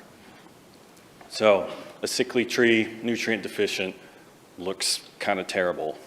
They don't get their nice fall color. They mostly stick to be yellow. So one of the biggest issues you see with urban trees is a lack of rooting space. Now this affects their size potential, the amount of shade they can give, resources such as cleaning the air of micropollutants from car exhaust. Then it also just affects how nice our city looks, which can affect tourism, how many people want to live here, cost of houses. So one of the ways that we can alleviate that is by increasing rooting space. More soil volume means the trees can develop a larger root system and survive. So if a tree is not surviving, it's going to seek out, excuse me, let me rephrase that. If a tree does not have adequate rooting space, it's going to seek out rooting space. And sometimes that's between the compacted subgrade and the pavement. And that's where you see the buckling of the pavement, you see sidewalks lifted up, you see cracked asphalt. So that does happen without adequate rooting space, and I'm sure everybody's seen that. So the idea of adding structural soils is that you're giving a larger rooting volume, so that you will see less damage to the asphalt, less tree mortality, And both of those things save money in the long term. You're not paying maintenance crews to take out a dead tree and to replant a new one. You're not having to repave and regrade the asphalt. So structural soils is one method of increasing tree rooting space. There's been at least 15 years of evidence of trees thriving with structural soils. There are other options that can be used. My biggest thing is that a lot of these options for improving tree rooting space are highly situational. Some of them cost more, some of them cost less, and some of it's even just determined by site conditions. The size of the parking lot, what are the things around it? Is there already landscaping area there that we could just trench over for increased rooting space? So in short, I'm in support of structural soils, but I also think there should be some flexibility to consider other options that might be more beneficial on a site-to-site basis. Questions? Rob? So you say there are a lot of variables that may be site-specific. Is it reasonable to have, from a tree health perspective, is it reasonable to have a code that essentially one size has to fit all? Or does it make more sense to potentially have leeway depending on what the site specifics are? From a tree health perspective, any improvement from just the tree planter is going to benefit the tree, whether it's structural soils or something else. Really what you have to consider there is how much of an increase in tree health are we going to get, whether we're using structural soils or another method. So it's already, using anything is going to have an increased benefit of tree health, but really how much are we going to get based on the technique that we use? DJ?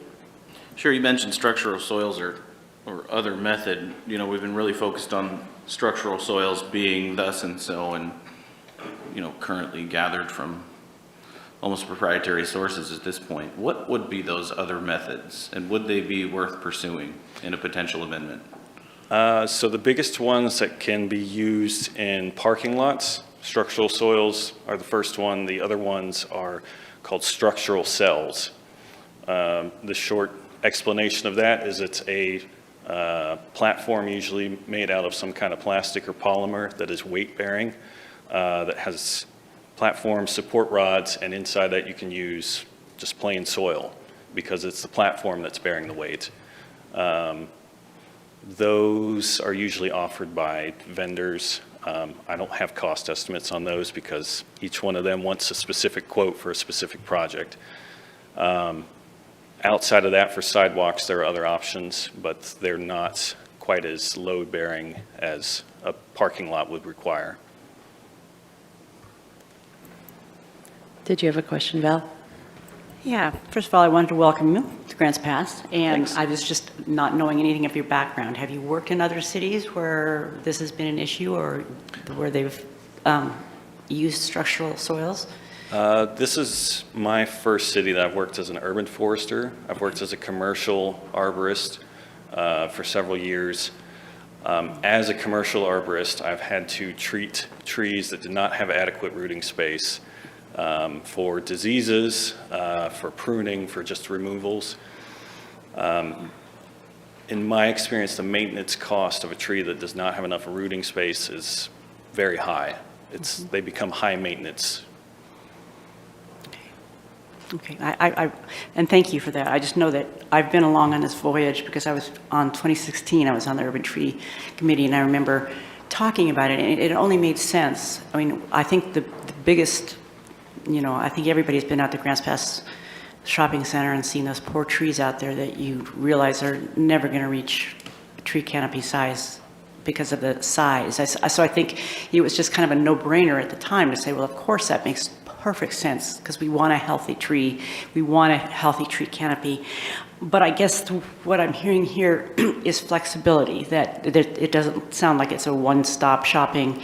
You can't just put something down and say this is the way it is. It takes a little bit of time to realize that there are some issues involved with that as well. So it seems to me that somehow we need to be more flexible than we are right now. And I would certainly like to encourage people to have structural soil. I'm surprised that they haven't, nobody has gotten the structural soils per se. I was just wondering do you know how long these structural soils have been around? I mean, yeah.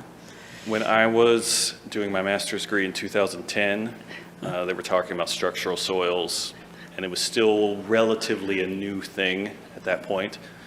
New within scientific research can be 10 years, so it's not necessarily a short period of time. I don't know the specifics on how long they've been around, but it's long enough that we're starting to get scientific data on them. Okay.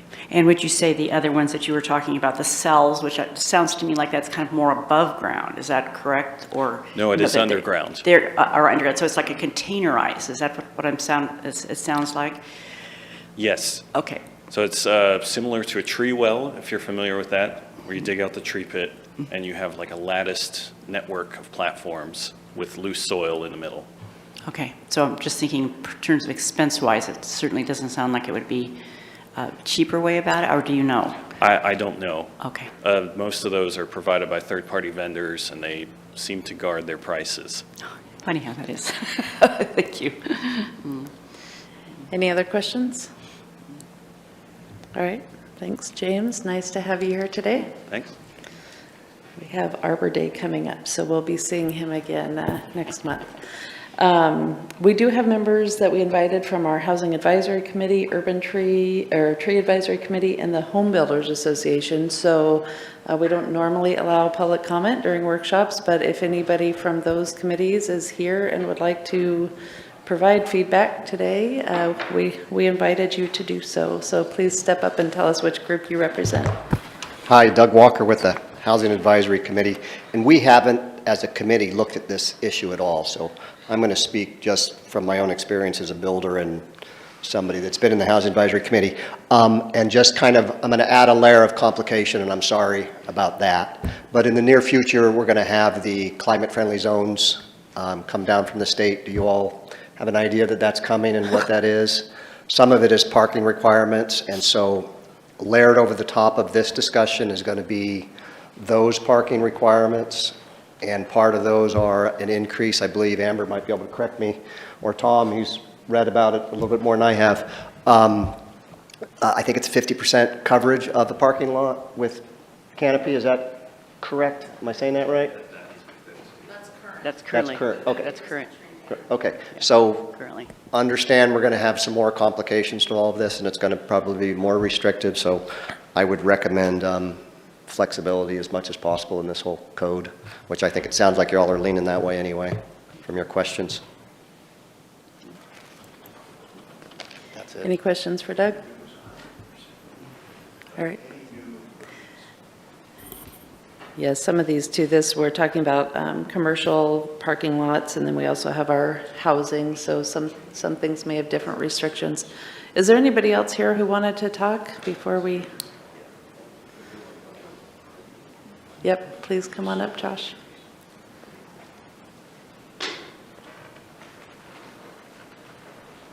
Josh Hopkins, Park Superintendent. I was the staff liaison to the Urban Tree Advisory Committee when they were having these discussions. As far as the Urban Tree Advisory Committee, they weren't really looking to recommend removing this provision because they believe so firmly in it. You got to keep in mind it's a committee that is really dedicated to the health of the tree canopy all around and our ongoing efforts as a Tree City USA. And so they feel that structural soils, is vital to that continual effort in order to offset issues from like the heat island effect that, is why we're really looking for this tree canopy coverage. With that, when they were developing this, they did come up with a house blend method to where, individual contractors do have the ability to reach out to soil manufacturers and those people and be able to blend it up in their own house. It still comes at an increased cost because then it's going to be their staff and labor time going into building that. But the idea that, this isn't really available in the city of Grants Pass, it's 15 minutes down the road, and then they can have it delivered straight to their own operations on site and do the mixing there. And we provided them with a formula to create that soil. The other side of it is when we're looking at tree cost, we really got to look at the whole benefit cost of trees, whether that's stormwater runoff, decreased cost, water retention, all of the stuff for the carbon sequestration, and then just overall livability. So while a tree may be more expensive to plant with structural soils, if it's going to last longer and provide a greater community output of all those other metrics, it pays for itself in the long run. So, with that, as far as the committee goes, they're really in support of structural soils. So as council makes your guys' decision today, just keep in mind something like Medford's code is nice just because it still keeps that structural soils as an option, but it really speaks to the idea that by increasing the rooting volume is going to help increase the tree health. So, thank you. Thank you. Anybody else? All right, we'll close that and open it up to council for discussion. DJ.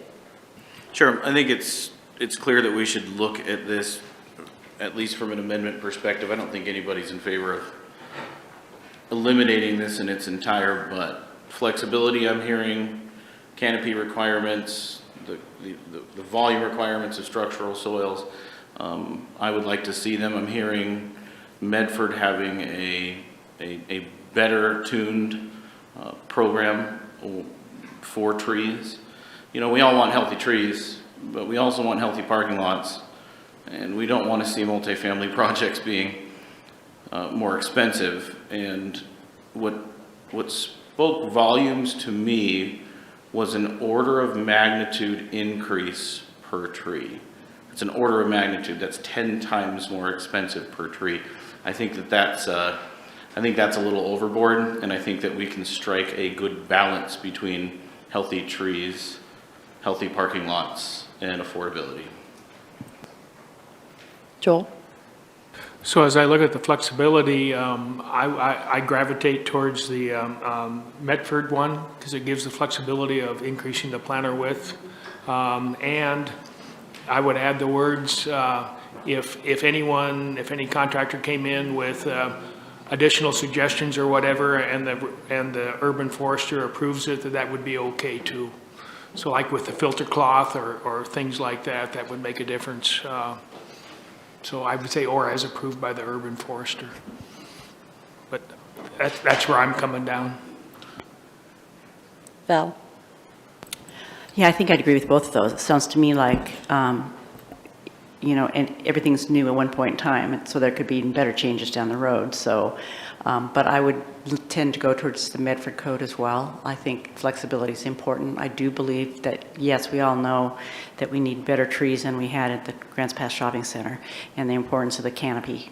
I agree with that, but I also agree that certain flexibility needs to be there. So I would move towards the Medford Code with the add-on that if that's urban forester felt that whatever new came along might do the same thing, that would be okay too.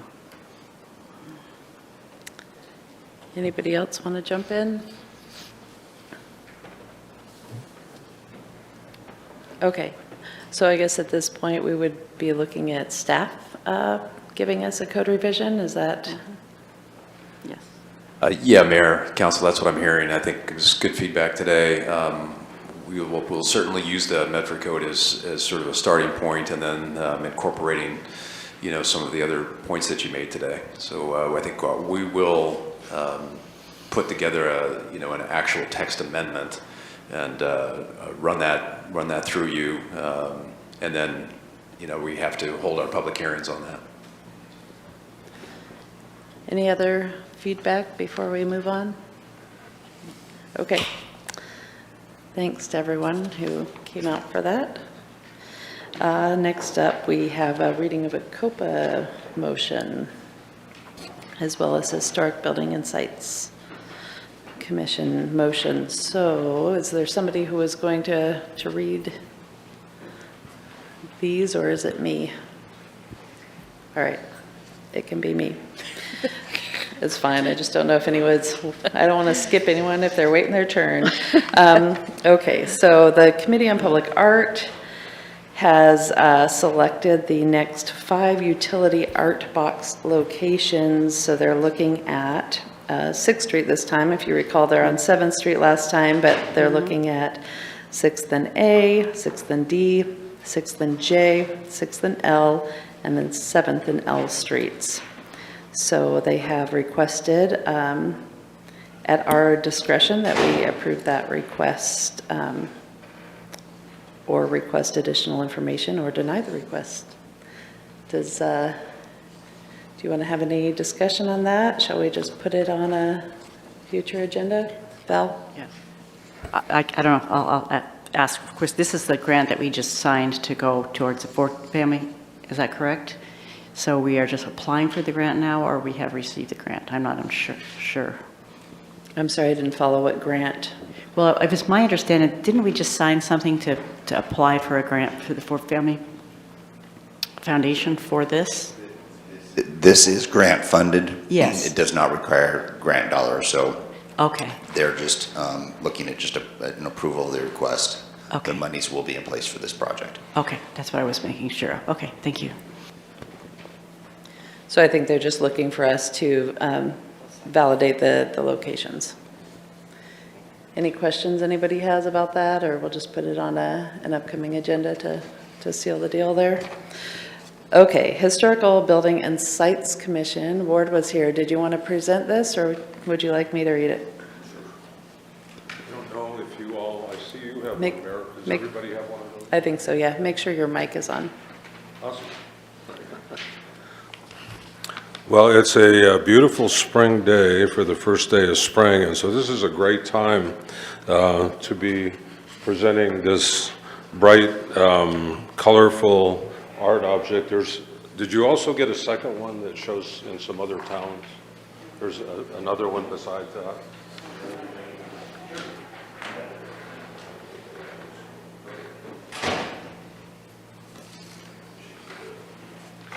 So this other one is samples from some other towns, and this would be the first time that Grants Pass will have had welcoming banners. And you see them if you're on the road, and Ashland, has them frequently.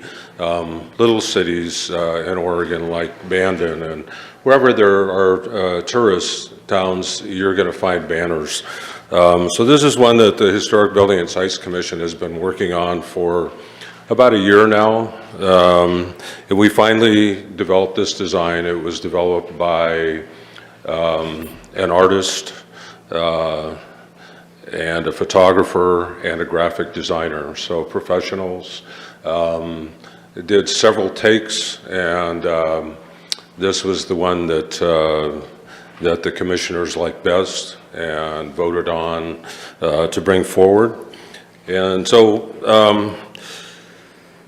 what we wanted here was an image that is identifiable within the historic district.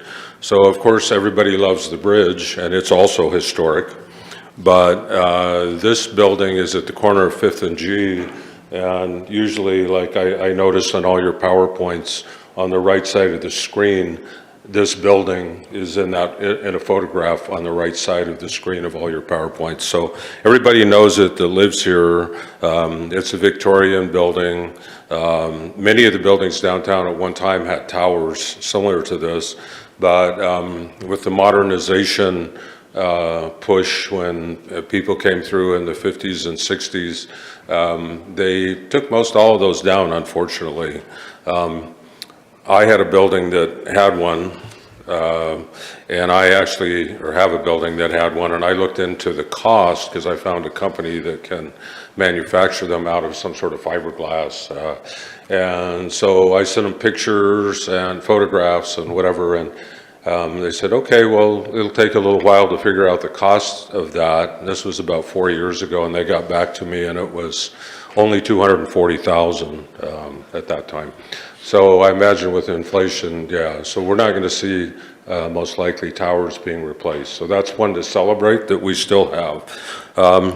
And the other thing is we wanted an attractive design. If you look at these other banners in other towns, a lot of times they're very kind of staid, kind of boring. A lot of them, there'll be like blue with black print or something. This design, I think will stand out and appeal to all ages, younger people as well as older people. And typically, you know, the historic districts have a very large following among seniors and older folks. But I think this is such a vibrant, alive image that we feel that it will appeal to younger folks as well. And that's what we want to do. And just so it's clear, our historic district, the boundaries are pretty much contiguous with the central business district.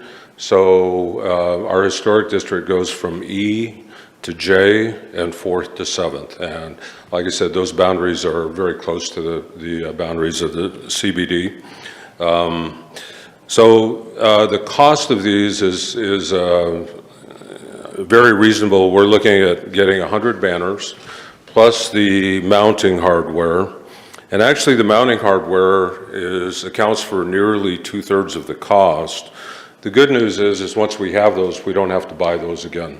So in a couple years or whatever, if somebody we want to put a new message out there, we can have the banners printed, and two-sided we feel is the way to go, because that way both pedestrians and vehicle traffic will be able to see them. Otherwise, if one side's blank, you know, not real interesting.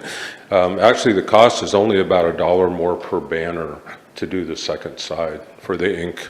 And so two-sided banners for this estimate is a new estimate from March 18th. The expiration date of this estimate is April 17th. Our last estimate was probably 4 months ago, and they've gone up about 15% in that 4 months.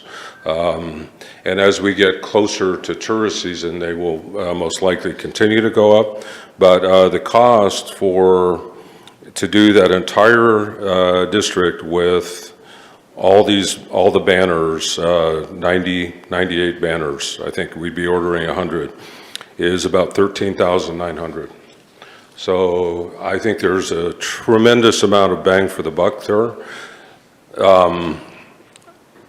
I think, you know, I know tourism was down a bit last year, and so I think it's good to know that the mission of the Historical Building and Sites Commission is not only preserve our historic resources, but also to inform, educate, and promote.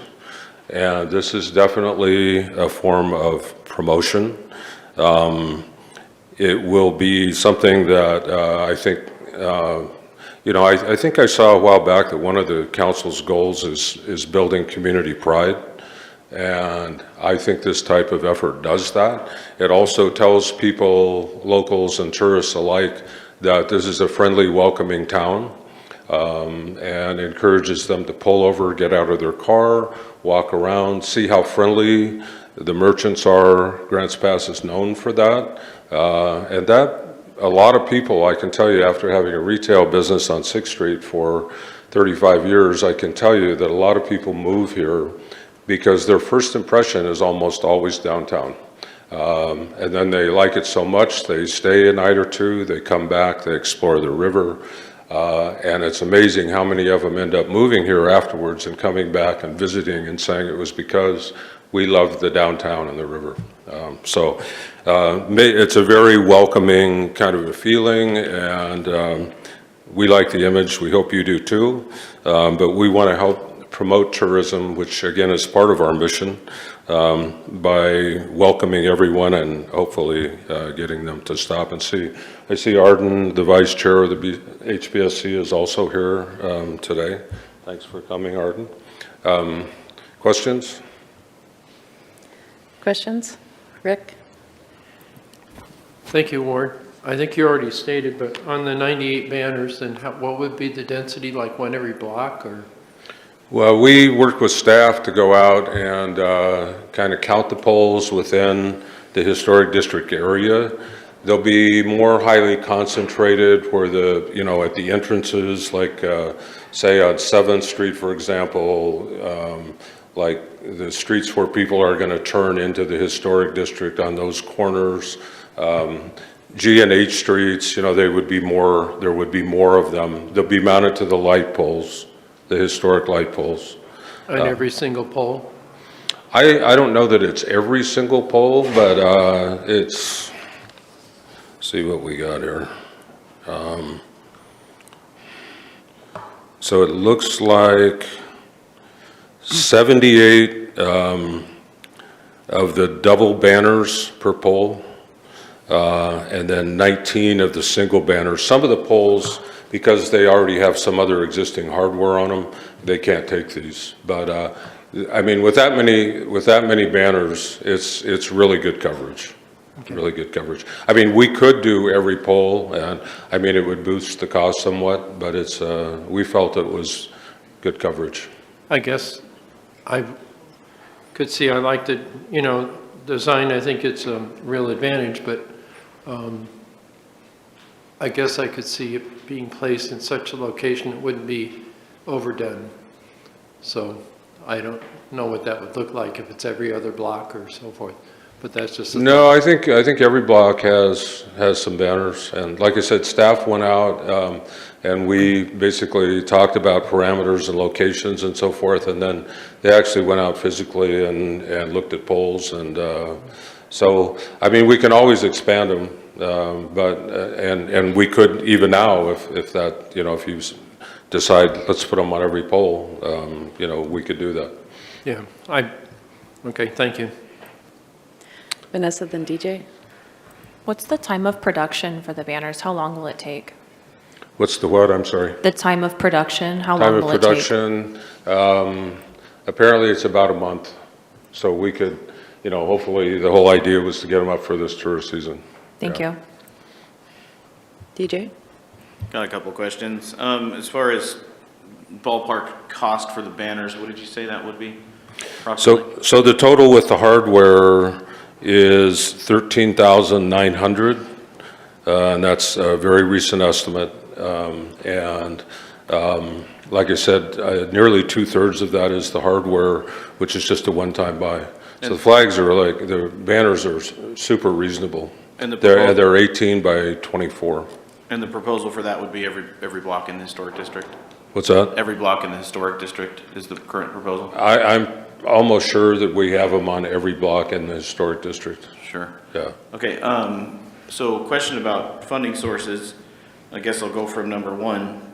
Number one looks to be that the HBSC is asking for discretionary funds, which presumably would come from council discretionary funds, and we're at a point where we don't have discretionary funds to allocate.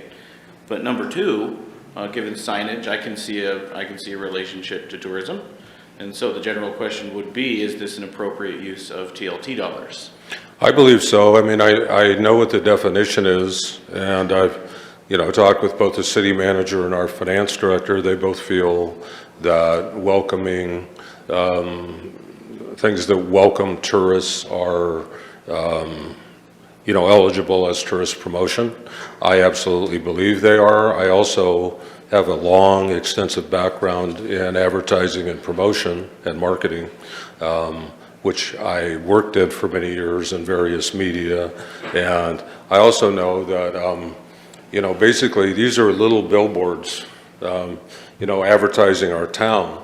A big mural that is welcoming someone is also like a billboard. And from my studies of marketing and advertising, when I studied all the different mediums available, one of them for advertising, one of them is billboards. So, you know, a billboard is a form of advertising. These, because they are specifically welcoming tourists, that I would absolutely think that TLT dollars would be appropriate. We also, I think there's another motion here, is there not, for funding, Erin? Yes, there is. We have two. So, I mean, they kind of go together, so I might as well just, you know, go into that one. Now, the other motion that was made, and the reason, the timing on it was because your budget session's coming up. So if we didn't do it now, we wouldn't be able to do it until next year. That we, the Historic Commission would like to get some funding similar to some other city committees. And, you know, again, with our mission being to educate and promote as well as preserve. Some of the other things that we have done in the past are the bronze plaques that are mounted to the buildings that you see on most of the buildings on G Street and H Street and 6th Street that give the date the building was built and the name of the building. And so they're right by the entryway generally. So most of the buildings in the historic district probably already have those, but those kinds of projects, and by having some dedicated funding, having a budget, it really speeds the process up, because then we don't have to wait for several months for it to go through a workshop and then to a council meeting and then, you know, whatever. And in the meantime, it also saves money. Like in this case, you know, had we ordered these 4 months ago, they would have been 15% less money. So everything keeps going up, of course. So yeah, so I think these motions kind of go together. And again, please don't think of the Historic Building and Sites Commission as just a downtown entity, because it's not. If you remember the Redwood Empire sign down by the bridge, for example, and the bridge, those are, you know, two premier examples of historic sites that are not in downtown, that are in the city. And so the Historic Building and Sites Commission really oversees the entire city, everything within the city limits. If it's a historic site or a historic building, yes, we are involved with that in some way or another. DJ, then Rob. So yeah, I'd like to field that question to staff. The appropriateness of TLT has been a general question that we've been asking for many, many years. And specifically, I would understand that discretionary funds, that's a different story. But what about the signage? Is TLT, is that an appropriate allocation of TLT money? I want to get you a more formalized answer, but based on a kind of a quick and dirty look at the statute, it seems like you're kind of skirting the edge of the spirit of what TLT dollars are supposed to be used for. It's for tourism promotion, right? So that's advertising, giving out information to compel people to come to the city itself.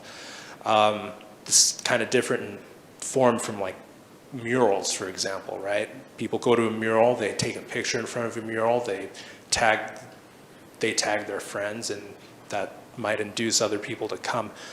It's kind of different in kind from just having banners down the street. So I'd like to get you a more formalized answer, but what I would say is it's kind of skirting the edge.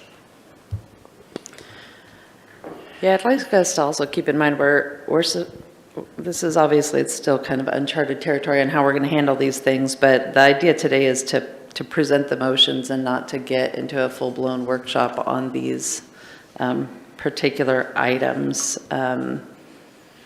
So let's keep that in mind. You know, this hasn't been advertised and all that. I do have a question though, that's probably too far, regarding size of the banners, because I'm concerned about that size being too small. And so I'm wondering if you've been in touch with other cities and looked into what size that they would use, or even our own sign folks. They do make larger banners. I mean, they make huge banners, and they get really spendy. But I don't know. I mean, we went out and measured, you know, poles and with a tape measure, and what is that going to look like? We also, because I served on the sign committee and the parking task force, we were very cognizant of the size of the fonts. So thank you for asking that question, because you know, the first couple of cuts that we got back from the graphic artist, the letters were too small.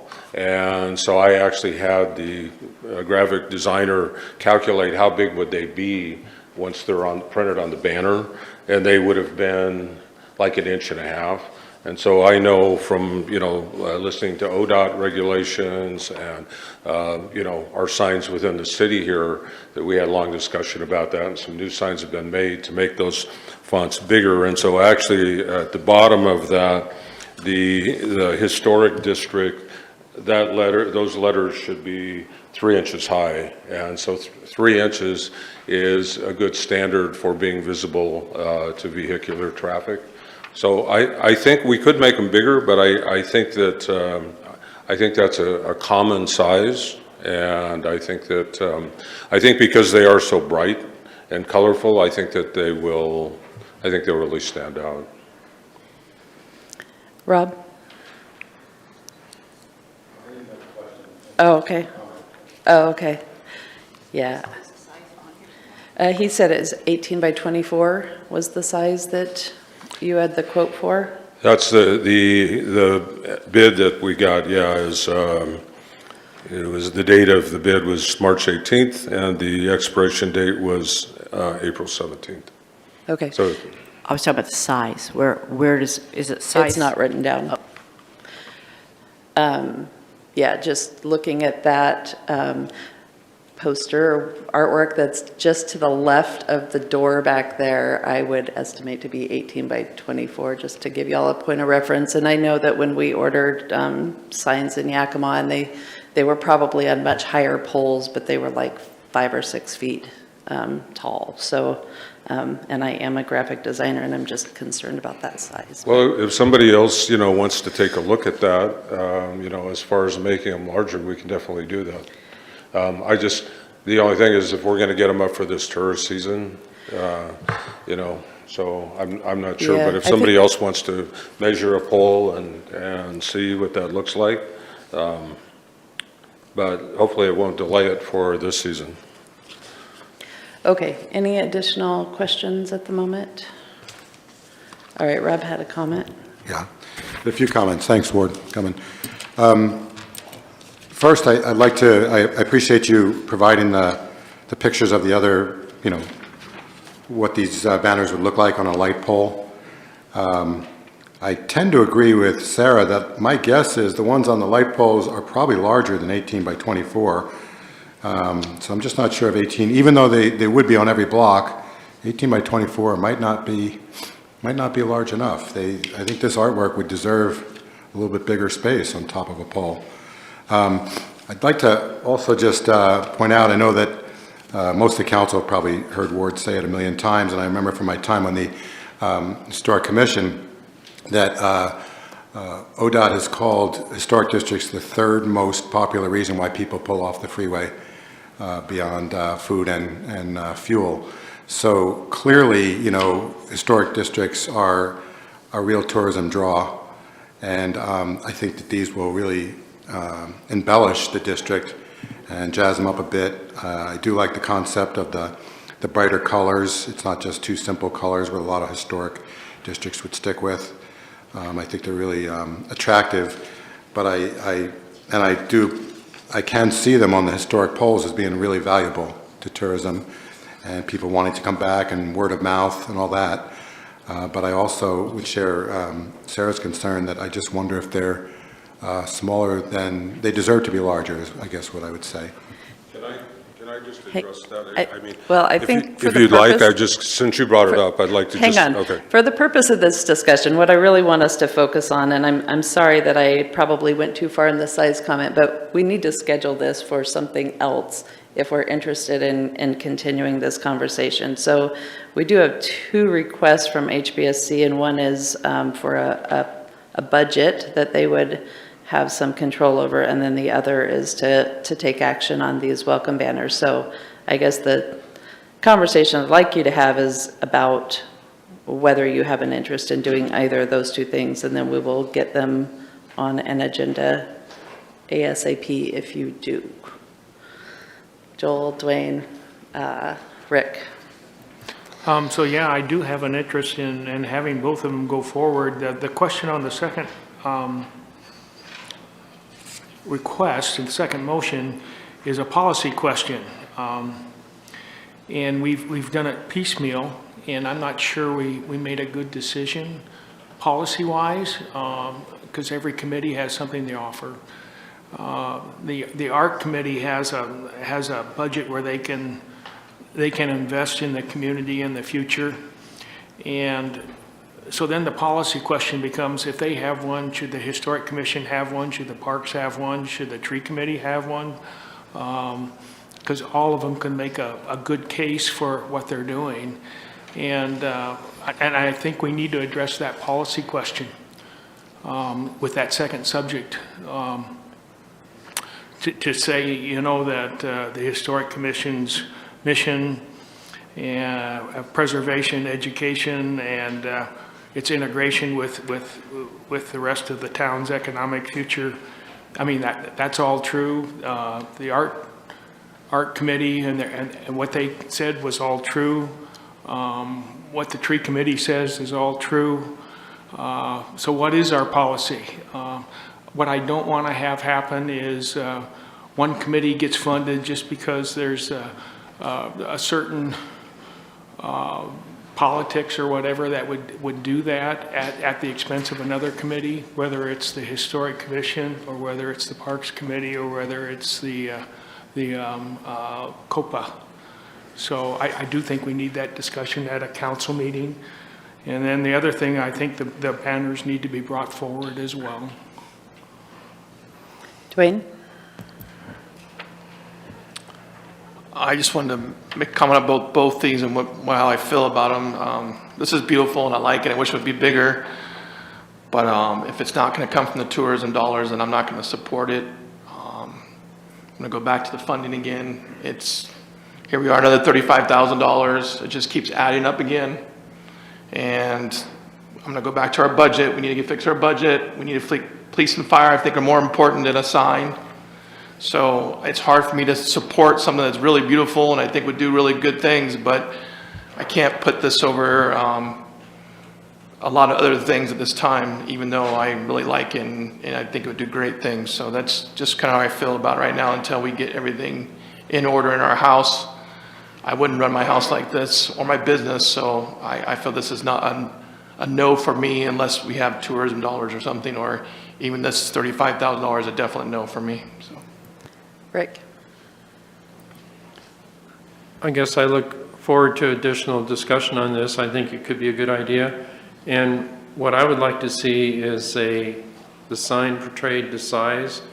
So if a photograph was taken and then projected on the screen, we could adjust it accordingly to the actual size, or if we felt it needed to be bigger, we could actually see that. And I think that would be helpful in reaching a decision.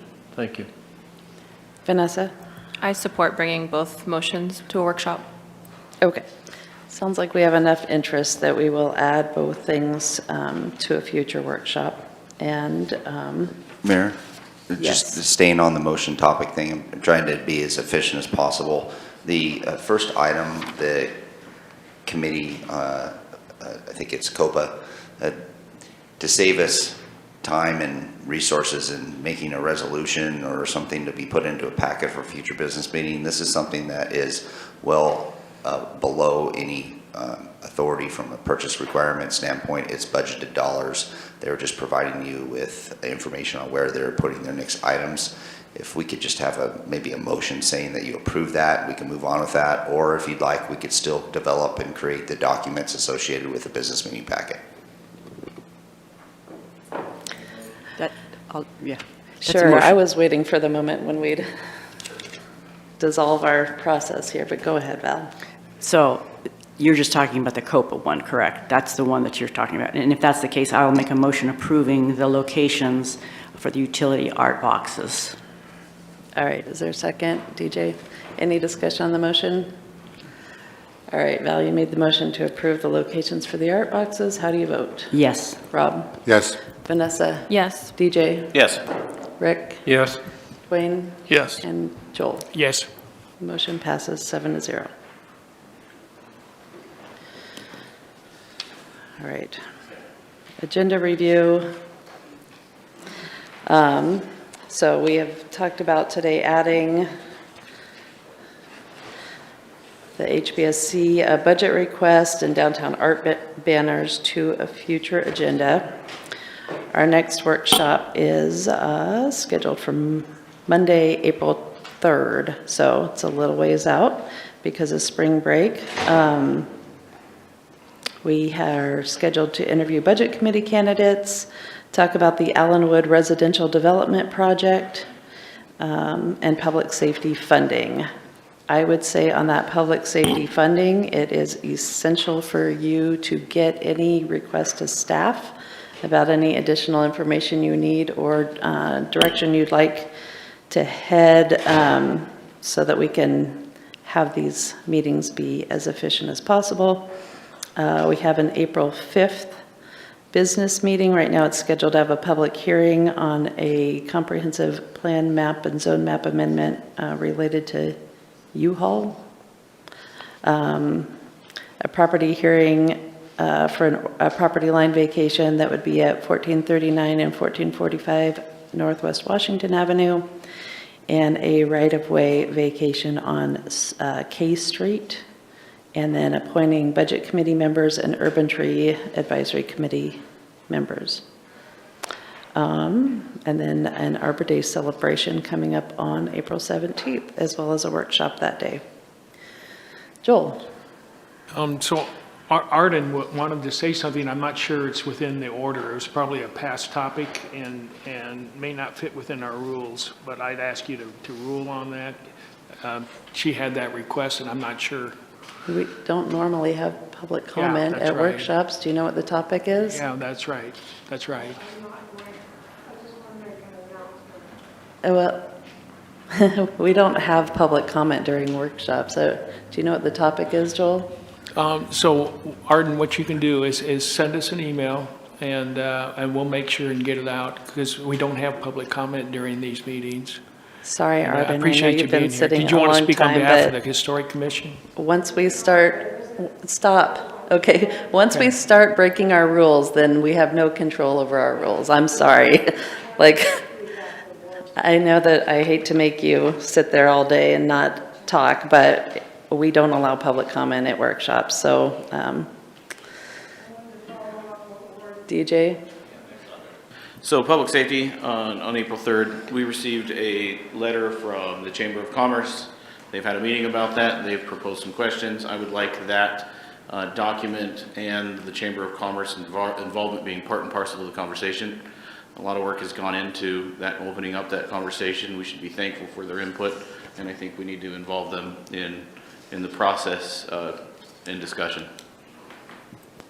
Can I get some additional clarification on how you'd like them to be involved? Do you have an idea? Do you want them invited to this next session as part of a discussion to have a seat at the table, sort of like home builders today, or would you like us to just provide them with whatever documentation we provide you for the workshop, or? Sure, I'm not sure. I'm willing to leave that one up to council leadership about how they'd like to see that, but I would like a semblance of involvement in the conversation, perhaps even aim to answer some of their questions, make sure that they're privy to the meeting, welcome them to the meeting, maybe not as participative if council leadership decides that, but I'd like it just a general part.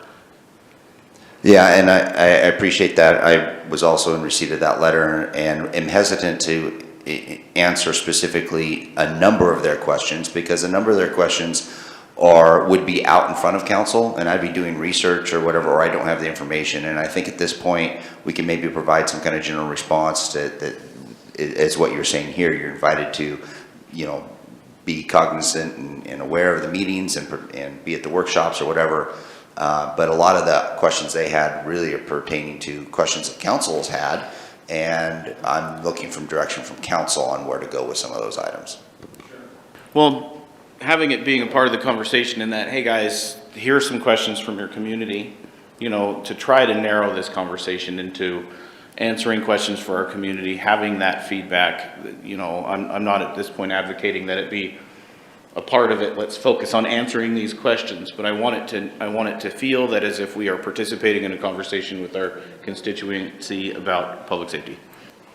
Joel? The other information I would request from staff, and this is going to hit some of you cold, and I apologize for that. We have some discretionary funds that we have now dedicated towards the swimming pool. There are other ways of funding the swimming pool. So the request I would have as staff is if we put some of the urban renewal dollars for the swimming pool towards the water treatment plant, if we put some of the ARPA dollars, or maybe all of the ARPA dollars from the swimming pool to the water treatment plant, then what would the reduction in the water rates be? And then if we backfilled that with funding for public safety on the water bill, how much money would that generate with no net increase in the water bill? And so I would ask for those questions, and I apologize for blindsiding people. If we do have, we could also go to the community with a bond for the swimming pool if the community wants a swimming pool, if we decide we want to dedicate those funds to lowering the water bill and having a neutral effect with funding public safety. All right, anything else related to the agenda here? We're going to have a lot, I mean, you're more than welcome to bring your questions up especially regarding public safety. I know I opened that door, but just to talk to staff, over the next couple of weeks, you can talk to them privately, however you want to do that, just to make sure that we're getting questions answered and not waiting 2 weeks to ask a question and waiting another 3 weeks to get the answer, sort of thing. Dwayne. Can we get on the agenda at least a water treatment update sometime here soon? Where we're at, what's going on? Yeah, and I thought that was. I know I'm meeting on Wednesday to ask some questions, but I just think we need an update on where we're at and what's the status of things. Yeah, I thought that was on here because I know we've talked about the funding. Maybe it ended up on the back. Well, we talked about the water rate funding, but we actually, in terms of, I think they're just the water treatment plant right now, they're in the building of the. Are you wanting a design? A progress update on the water treatment plant? Yeah, where we at? We're progress from how, at least every quarter, at least how are we going? Because people ask me, and I'm actually have a meeting on Wednesday because I have some questions, but I think we should be coming back to us and saying, hey, this is where we're at. This is how long it's taken us. We got this order. Feels to me whatever. like it hasn't been that long, but is other council interested in getting an update on water treatment plant, or is that a question that Dwayne needs to ask on his own? How about a brief memo about expectations? How's it going? We look forward to 20 months. Are we still good on that? Having an Would that work? expectation at the very least would be awesome. Yeah. Okay, kind of the timeline of the water treatment plant construction update. Yeah. I thought that somewhere on here too, we had talked about at one point getting a handle on the water rates. Does anybody else see it on the future agenda? I'm not seeing it. I'll write it down. That was something we talked about, is just getting a handle on what our water rates are before we. Well, we had a memo that came out to us that talked about, did we want to go for a full-blown, did we ever have that discussion, whether we wanted to go for the full-blown water rate? It was my understanding that we didn't want that, but I can't remember whether that happened at a meeting or at a. Yeah, that memo was specific to the concept, and there was general discussion associated with the city council maybe looking at structuring our water rates in a different fashion.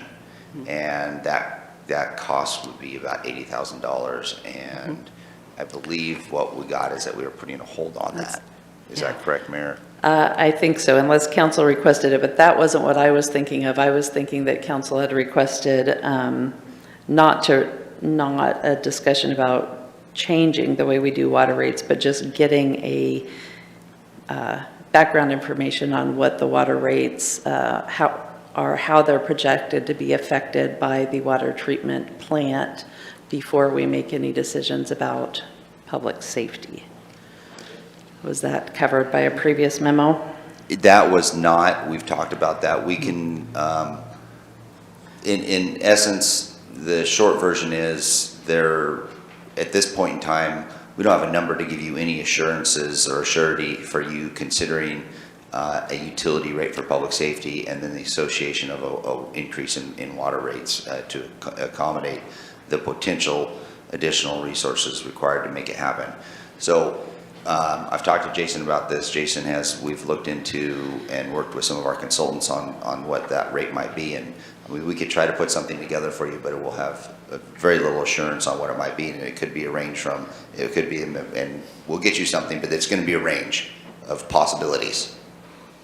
Okay, well, that might be relevant to include in the memo with the timeline update is just any information about water rates connected to the water treatment plant. I also wanted to just add that I noticed that the update from Aaron was changed from April to now it's in May. Is that correct? That was his schedule. Okay. Aaron Heisel is the Aaron reference Heisel. here, but yes. In referring to that, I have a question. And this is just a kind of question I have as I watched Eugene and Springfield and some of these other cities having to make rulings by July 1st. They have to have ordinances for camping on their books. That's been a state law or something that's come down that they have to have those. I'm assuming that we can't do that because of our injunction. I'm not clear. Or is that something that we can? We are also supposed to be redefining or making rules about? I'm unclear. So from a litigation perspective, we're not changing our code. So you're referring to House Bill 3115 that essentially states that any ordinances on the books for cities or counties have to be reasonably objective as to time, place, and manner regulations when it comes to camping, sleeping, resting, and lying in public places. So this was signed a couple years ago with a 2-year buffer for jurisdictions that have those laws on their books to amend them, make them objectively reasonable. So the difference here is that the city is under injunction, so we're not even able to enforce the current ordinances that we have, right? We're enjoined from enforcing those ordinances during different times. Putting together a set of ordinances is probably not advised at this time, given our current legal posture in federal court. But that's something that could be, it doesn't preclude us from making any changes to our ordinances in the future. Clarify that. So you're saying that we can't. You're saying because of the injunction we can't, but then you're saying it doesn't provide us from doing it in the future. So I'm unclear. So we're at litigation in the federal court, and I don't want to get into executive session material from our lawyer, but basically right now we're in a posture where we're not changing our code. At the resolution of this matter, whether that's at the Ninth Circuit or the Supreme Court, depending on the outcome, then in the future, if we need to amend our codes, we're still going to have the freedom to do so. It'll just be under this new framework that makes it makes those changes in your law or make your laws regarding sleeping, lying, resting, etc., objectively reasonable as to time, place, and manner. Does that clarify it for you? I think so. And of course, obviously, we had heard originally in January when we were going to hear about and we have heard nothing from the federal court. In January, I was told originally that's when they were going to decide whether to hear and for it to go before the 11. So as far as I'm aware, we haven't received a decision as to whether the Ninth Circuit's going to hear the case en banc. Vanessa? I have a different topic. Is that okay? I think so. I was curious what the May 11th Capitol tour was. I know we have a meeting at 6 p.m. that day, so I wasn't sure what that was. Each year during budget time, we usually get the budget committee and city council together to do a capital tour. Those are tours of maybe some of our larger capital projects. We rent the bus and maybe go check out the water treatment plant site or check out a couple of the other larger areas. Maybe we'd go drive through Riverside Park and have a showing of where we might put the band shell. TJ? Yeah, just a brief reminder, and I do understand you haven't had an agenda meeting yet, but identifying area for rezoning. Okay. Rob? Yeah, I'm just not sure how we left it, but I want to get back to what we were just talking about a few minutes ago with regards to the chamber and public safety information. funding information. You know, the email that they sent us, you know, wasn't surprising. I mean, the questions they asked were basically the same questions that the council has, and we haven't resolved. We don't know where we stand as a council. We don't have all the data that we need. So it would be pretty, I think, I guess, either inappropriate or fruitless to have Aaron respond to that. But I would definitely want I think it would be beneficial if the chamber was for sure made aware and invited to every council discussion on the matter.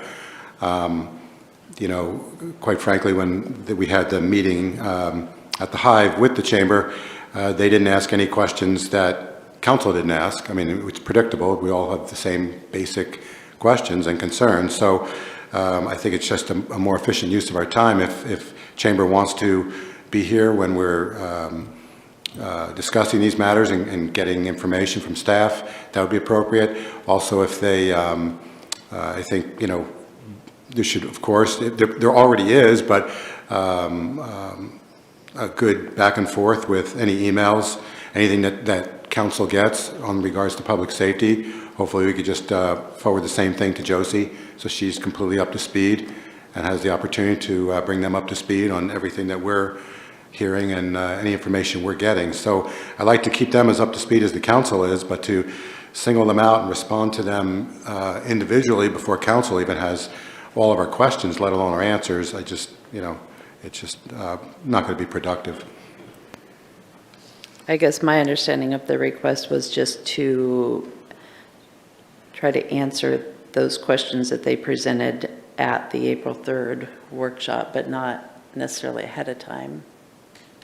Was that? Is that? I'm not sure. No, they just want us to answer at the workshop rather than reaching out ahead.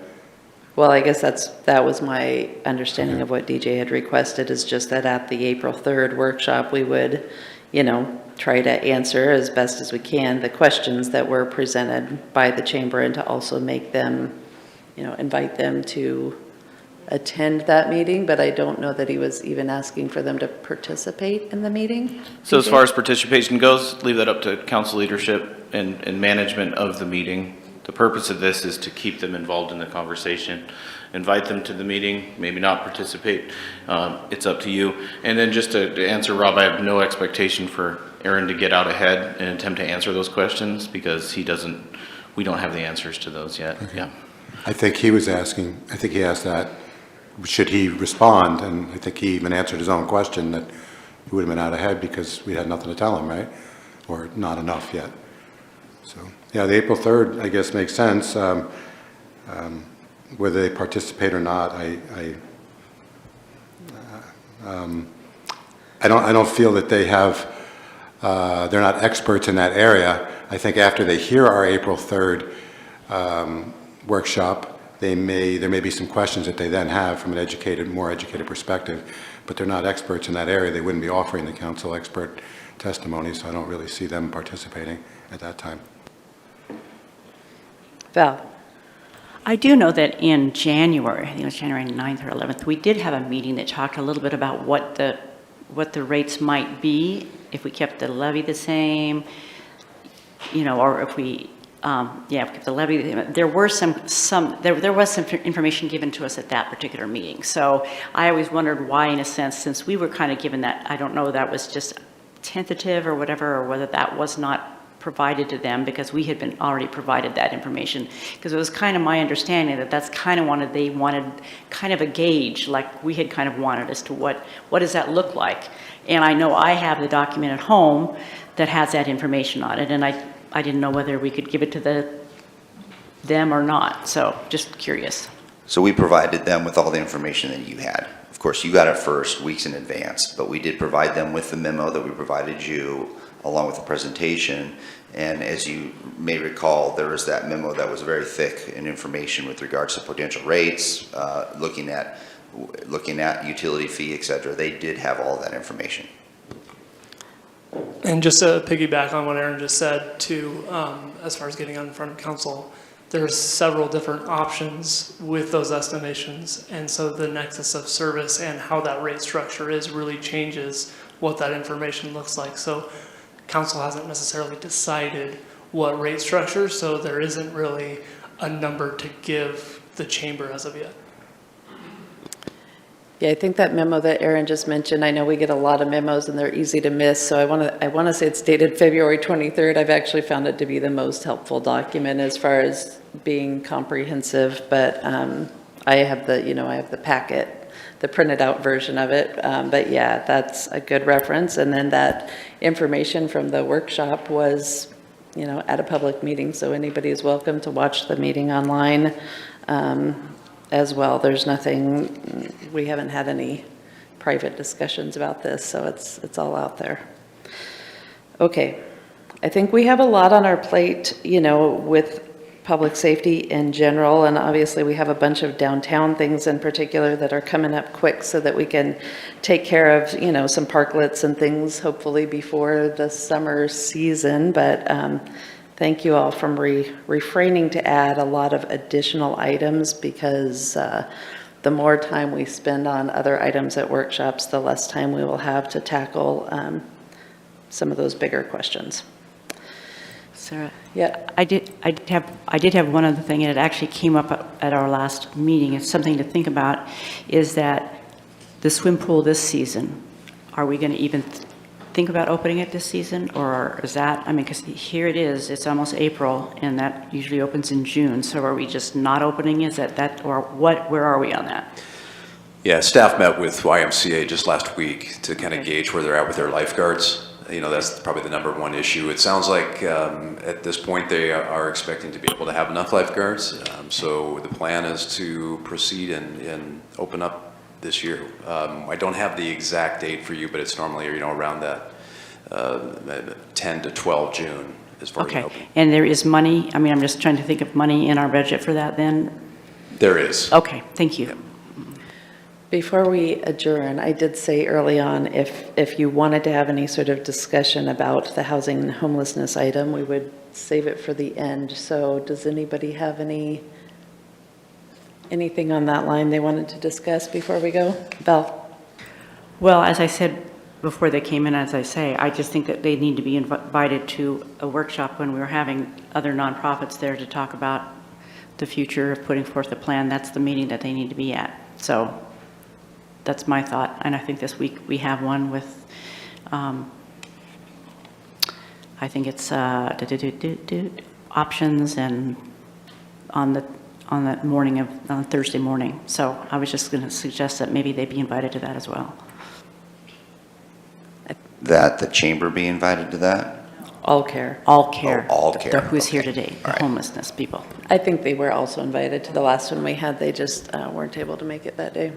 DJ? Sure, I had some important takeaways.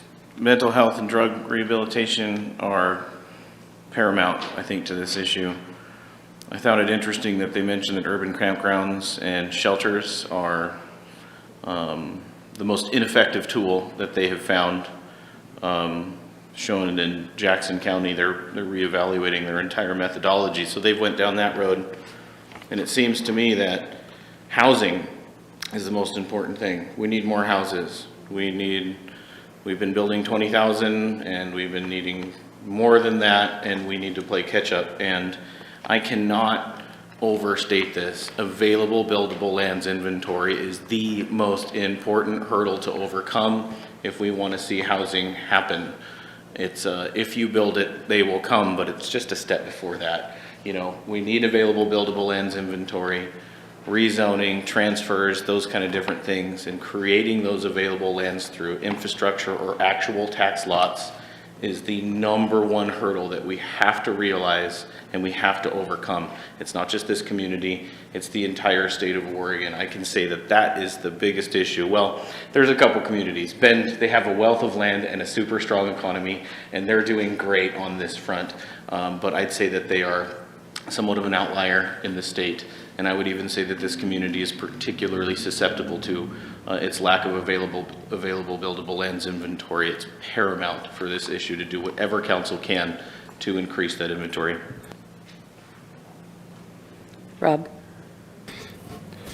And it's really maybe not the appropriate forum for a back and forth, but I just have to say that I've heard, DJ, I've heard you say that many times, and I always, every time you say it, I always wonder, okay, is that as simple as literally changing boundaries on a map, or what kinds of zillions of dollars are associated with creating the infrastructure that goes along with the lands? In other words, just moving the boundaries on the map can't be all that you're talking about. There's got to be many, many millions of dollars associated with it. It's not nearly as simple as the soundbite that you keep giving. So I'm not sure, you know, how I get my explanation on that. But the soundbite sounds great, but there's got to be tens of millions of dollars associated with it. Happy to talk to you about it anytime. Anybody else? Vanessa, then Valerie? Although we have been shut out of the emergency order funding, all thanks to the Board of County Commissioners, I do think it is wise for the council to come up with a plan. We left off last fall talking about possible locations for a navigation center. So I think, just like was stated earlier, those that have a plan and those that are ready to act are more likely to be considered for funding. So we do have a potential under House Bill 5019, the continuum of care balance, where we could receive a piece of $27 million.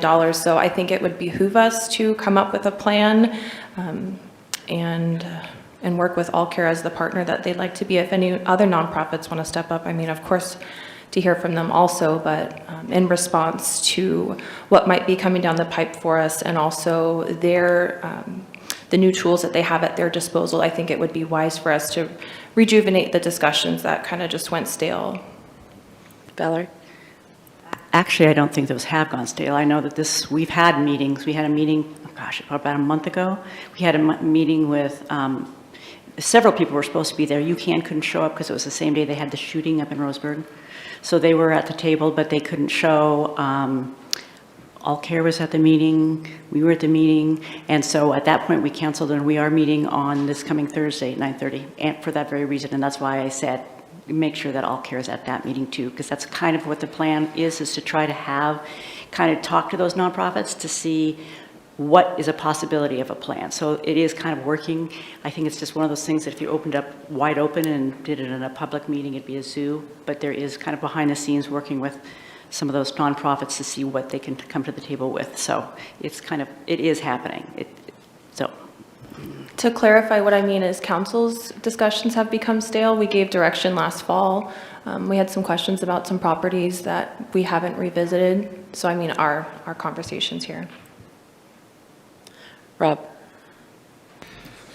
Yeah, you know, when I was listening today to you know, some of the information that we were getting about shelters and urban campgrounds being woefully ineffective, what immediately I had to question was, okay, how would you define those things? Meaning that if you just warehouse people, you move them from one location to another and warehouse them somewhere else, why would that be any more effective where they're staying? There obviously has to be case management involved. You know, there has to be other aspects. There has to be a navigation center and or case management kind of dovetailing with that. So to walk out of here thinking that shelters are essentially worthless, which is basically what, worthless for any kind of long-term solution, which is basically what DJ just said. Yes, they're good for getting people out of the rain, but the long-term solution, no, not so good. I didn't necessarily get that message because we didn't talk today specifically about shelter with case management, you know, with navigation center as kind of an all-encompassing first step. And I know that I've you know, heard from Valerie before about how, yeah, you know, we need the continuum of housing. Surely, I mean, somebody comes out of a shelter, once they graduate from that, they've got to go to another step, which eventually it's going to lead to hopefully them paying their own rent. So we need, obviously, a continuum of housing. But to say that, you know, shelters are essentially not worth anything other than getting people out of the rain, I don't necessarily know that we heard that today. Shelter in combination with navigation center and case management, I still believe is probably a first step for many people, and I wouldn't discount the value of that. Rick, then Joel? I don't have any problem with putting together some sort of, I want to say, program or chart that shows direction, because I think that gives direction for everybody. But a question I do have, we have declared a state of emergency in the city of Grants Pass. If that state of emergency is no longer needed, does it automatically expire, or do we need to take action? So the emergency declaration was written to expire from 1 calendar year from when it was effective, or any time sooner that council desires. So you can decide to dissolve it whenever you want. So if we're not eligible for state funding under the current emergency, is there any reason to keep it? That's at council's discretion. Thank you. Joel?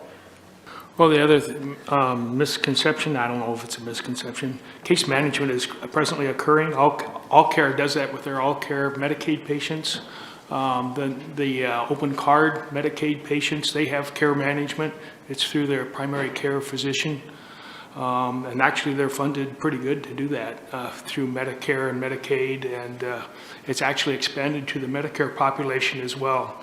So care management is ongoing. It's not a new issue. It's occurring today. They have registered nurses and counselors and all those kind of folks talking to people all the time. So just wanted to let people know that. All right. I just wanted to chime in and say what I heard this morning was the urban campgrounds and shelters are the least effective way to solve homelessness, but I have always personally known that to be true. It wasn't a surprise. I think we have two different things that we need to be concerned with. One is addressing homelessness, and one is addressing our parks. And so my goal specifically has been for us to take steps to regain control of our parks. That doesn't necessarily solve homelessness. So I think we just need to keep that in mind. You know, this lawsuit and, you know, comes down to the idea that we don't have an alternative place for people to be. And so providing something that provides the most beds as an alternative for somebody to camp overnight in our parks, it doesn't need to solve their homelessness problem. It needs to give them a place to be that is not our parks. So that is my primary focus. Dwayne. As we should all know, any other facility is not going to change who wants to sleep in our parks. Council has told that people have come here, they've been briefed. The lawsuit does not say that if you build something else, they cannot sleep in our parks. So I hope that people don't believe that. If you build a shelter, or urban campground, or whatever it is, they still have a right to sleep in the parks from the designated time. We have to allow resting. So I just feel like that's the lost hope. The way I look at it, when I read it, it does not say you build something or give them a place in the building that they cannot sleep in the park. So I feel that's false. It's been on, I've seen it on the Democratic website. I've seen it in the Daily Courier. That is not true. And if it is true, the lawyers better tell me, because I have asked that question many times, and it's by staff here, and that is not true. I would agree with you that it's not true that the lawsuit spells out a if this, then that sort of scenario. However, the nature of the decision is that because we do not have another place to go and people have a right to sleep somewhere, we have to allow them to sleep on public property, and that's our parks. So I don't see a way out of it without providing another place for them to go. And the lawsuit's kind of on its own track, and we need to do what's best for our citizens here in Grants Pass. And I think that it's best for both the homeless community and the house community that we not have homeless people camping in our parks. So that is my single goal. Anybody else? Motion to adjourn? Valerie? I make a motion to adjourn. Seconded by Vanessa. All in favor of adjourning today, say aye. Aye. Any opposed? All right, we will see you April 3rd. April 3rd.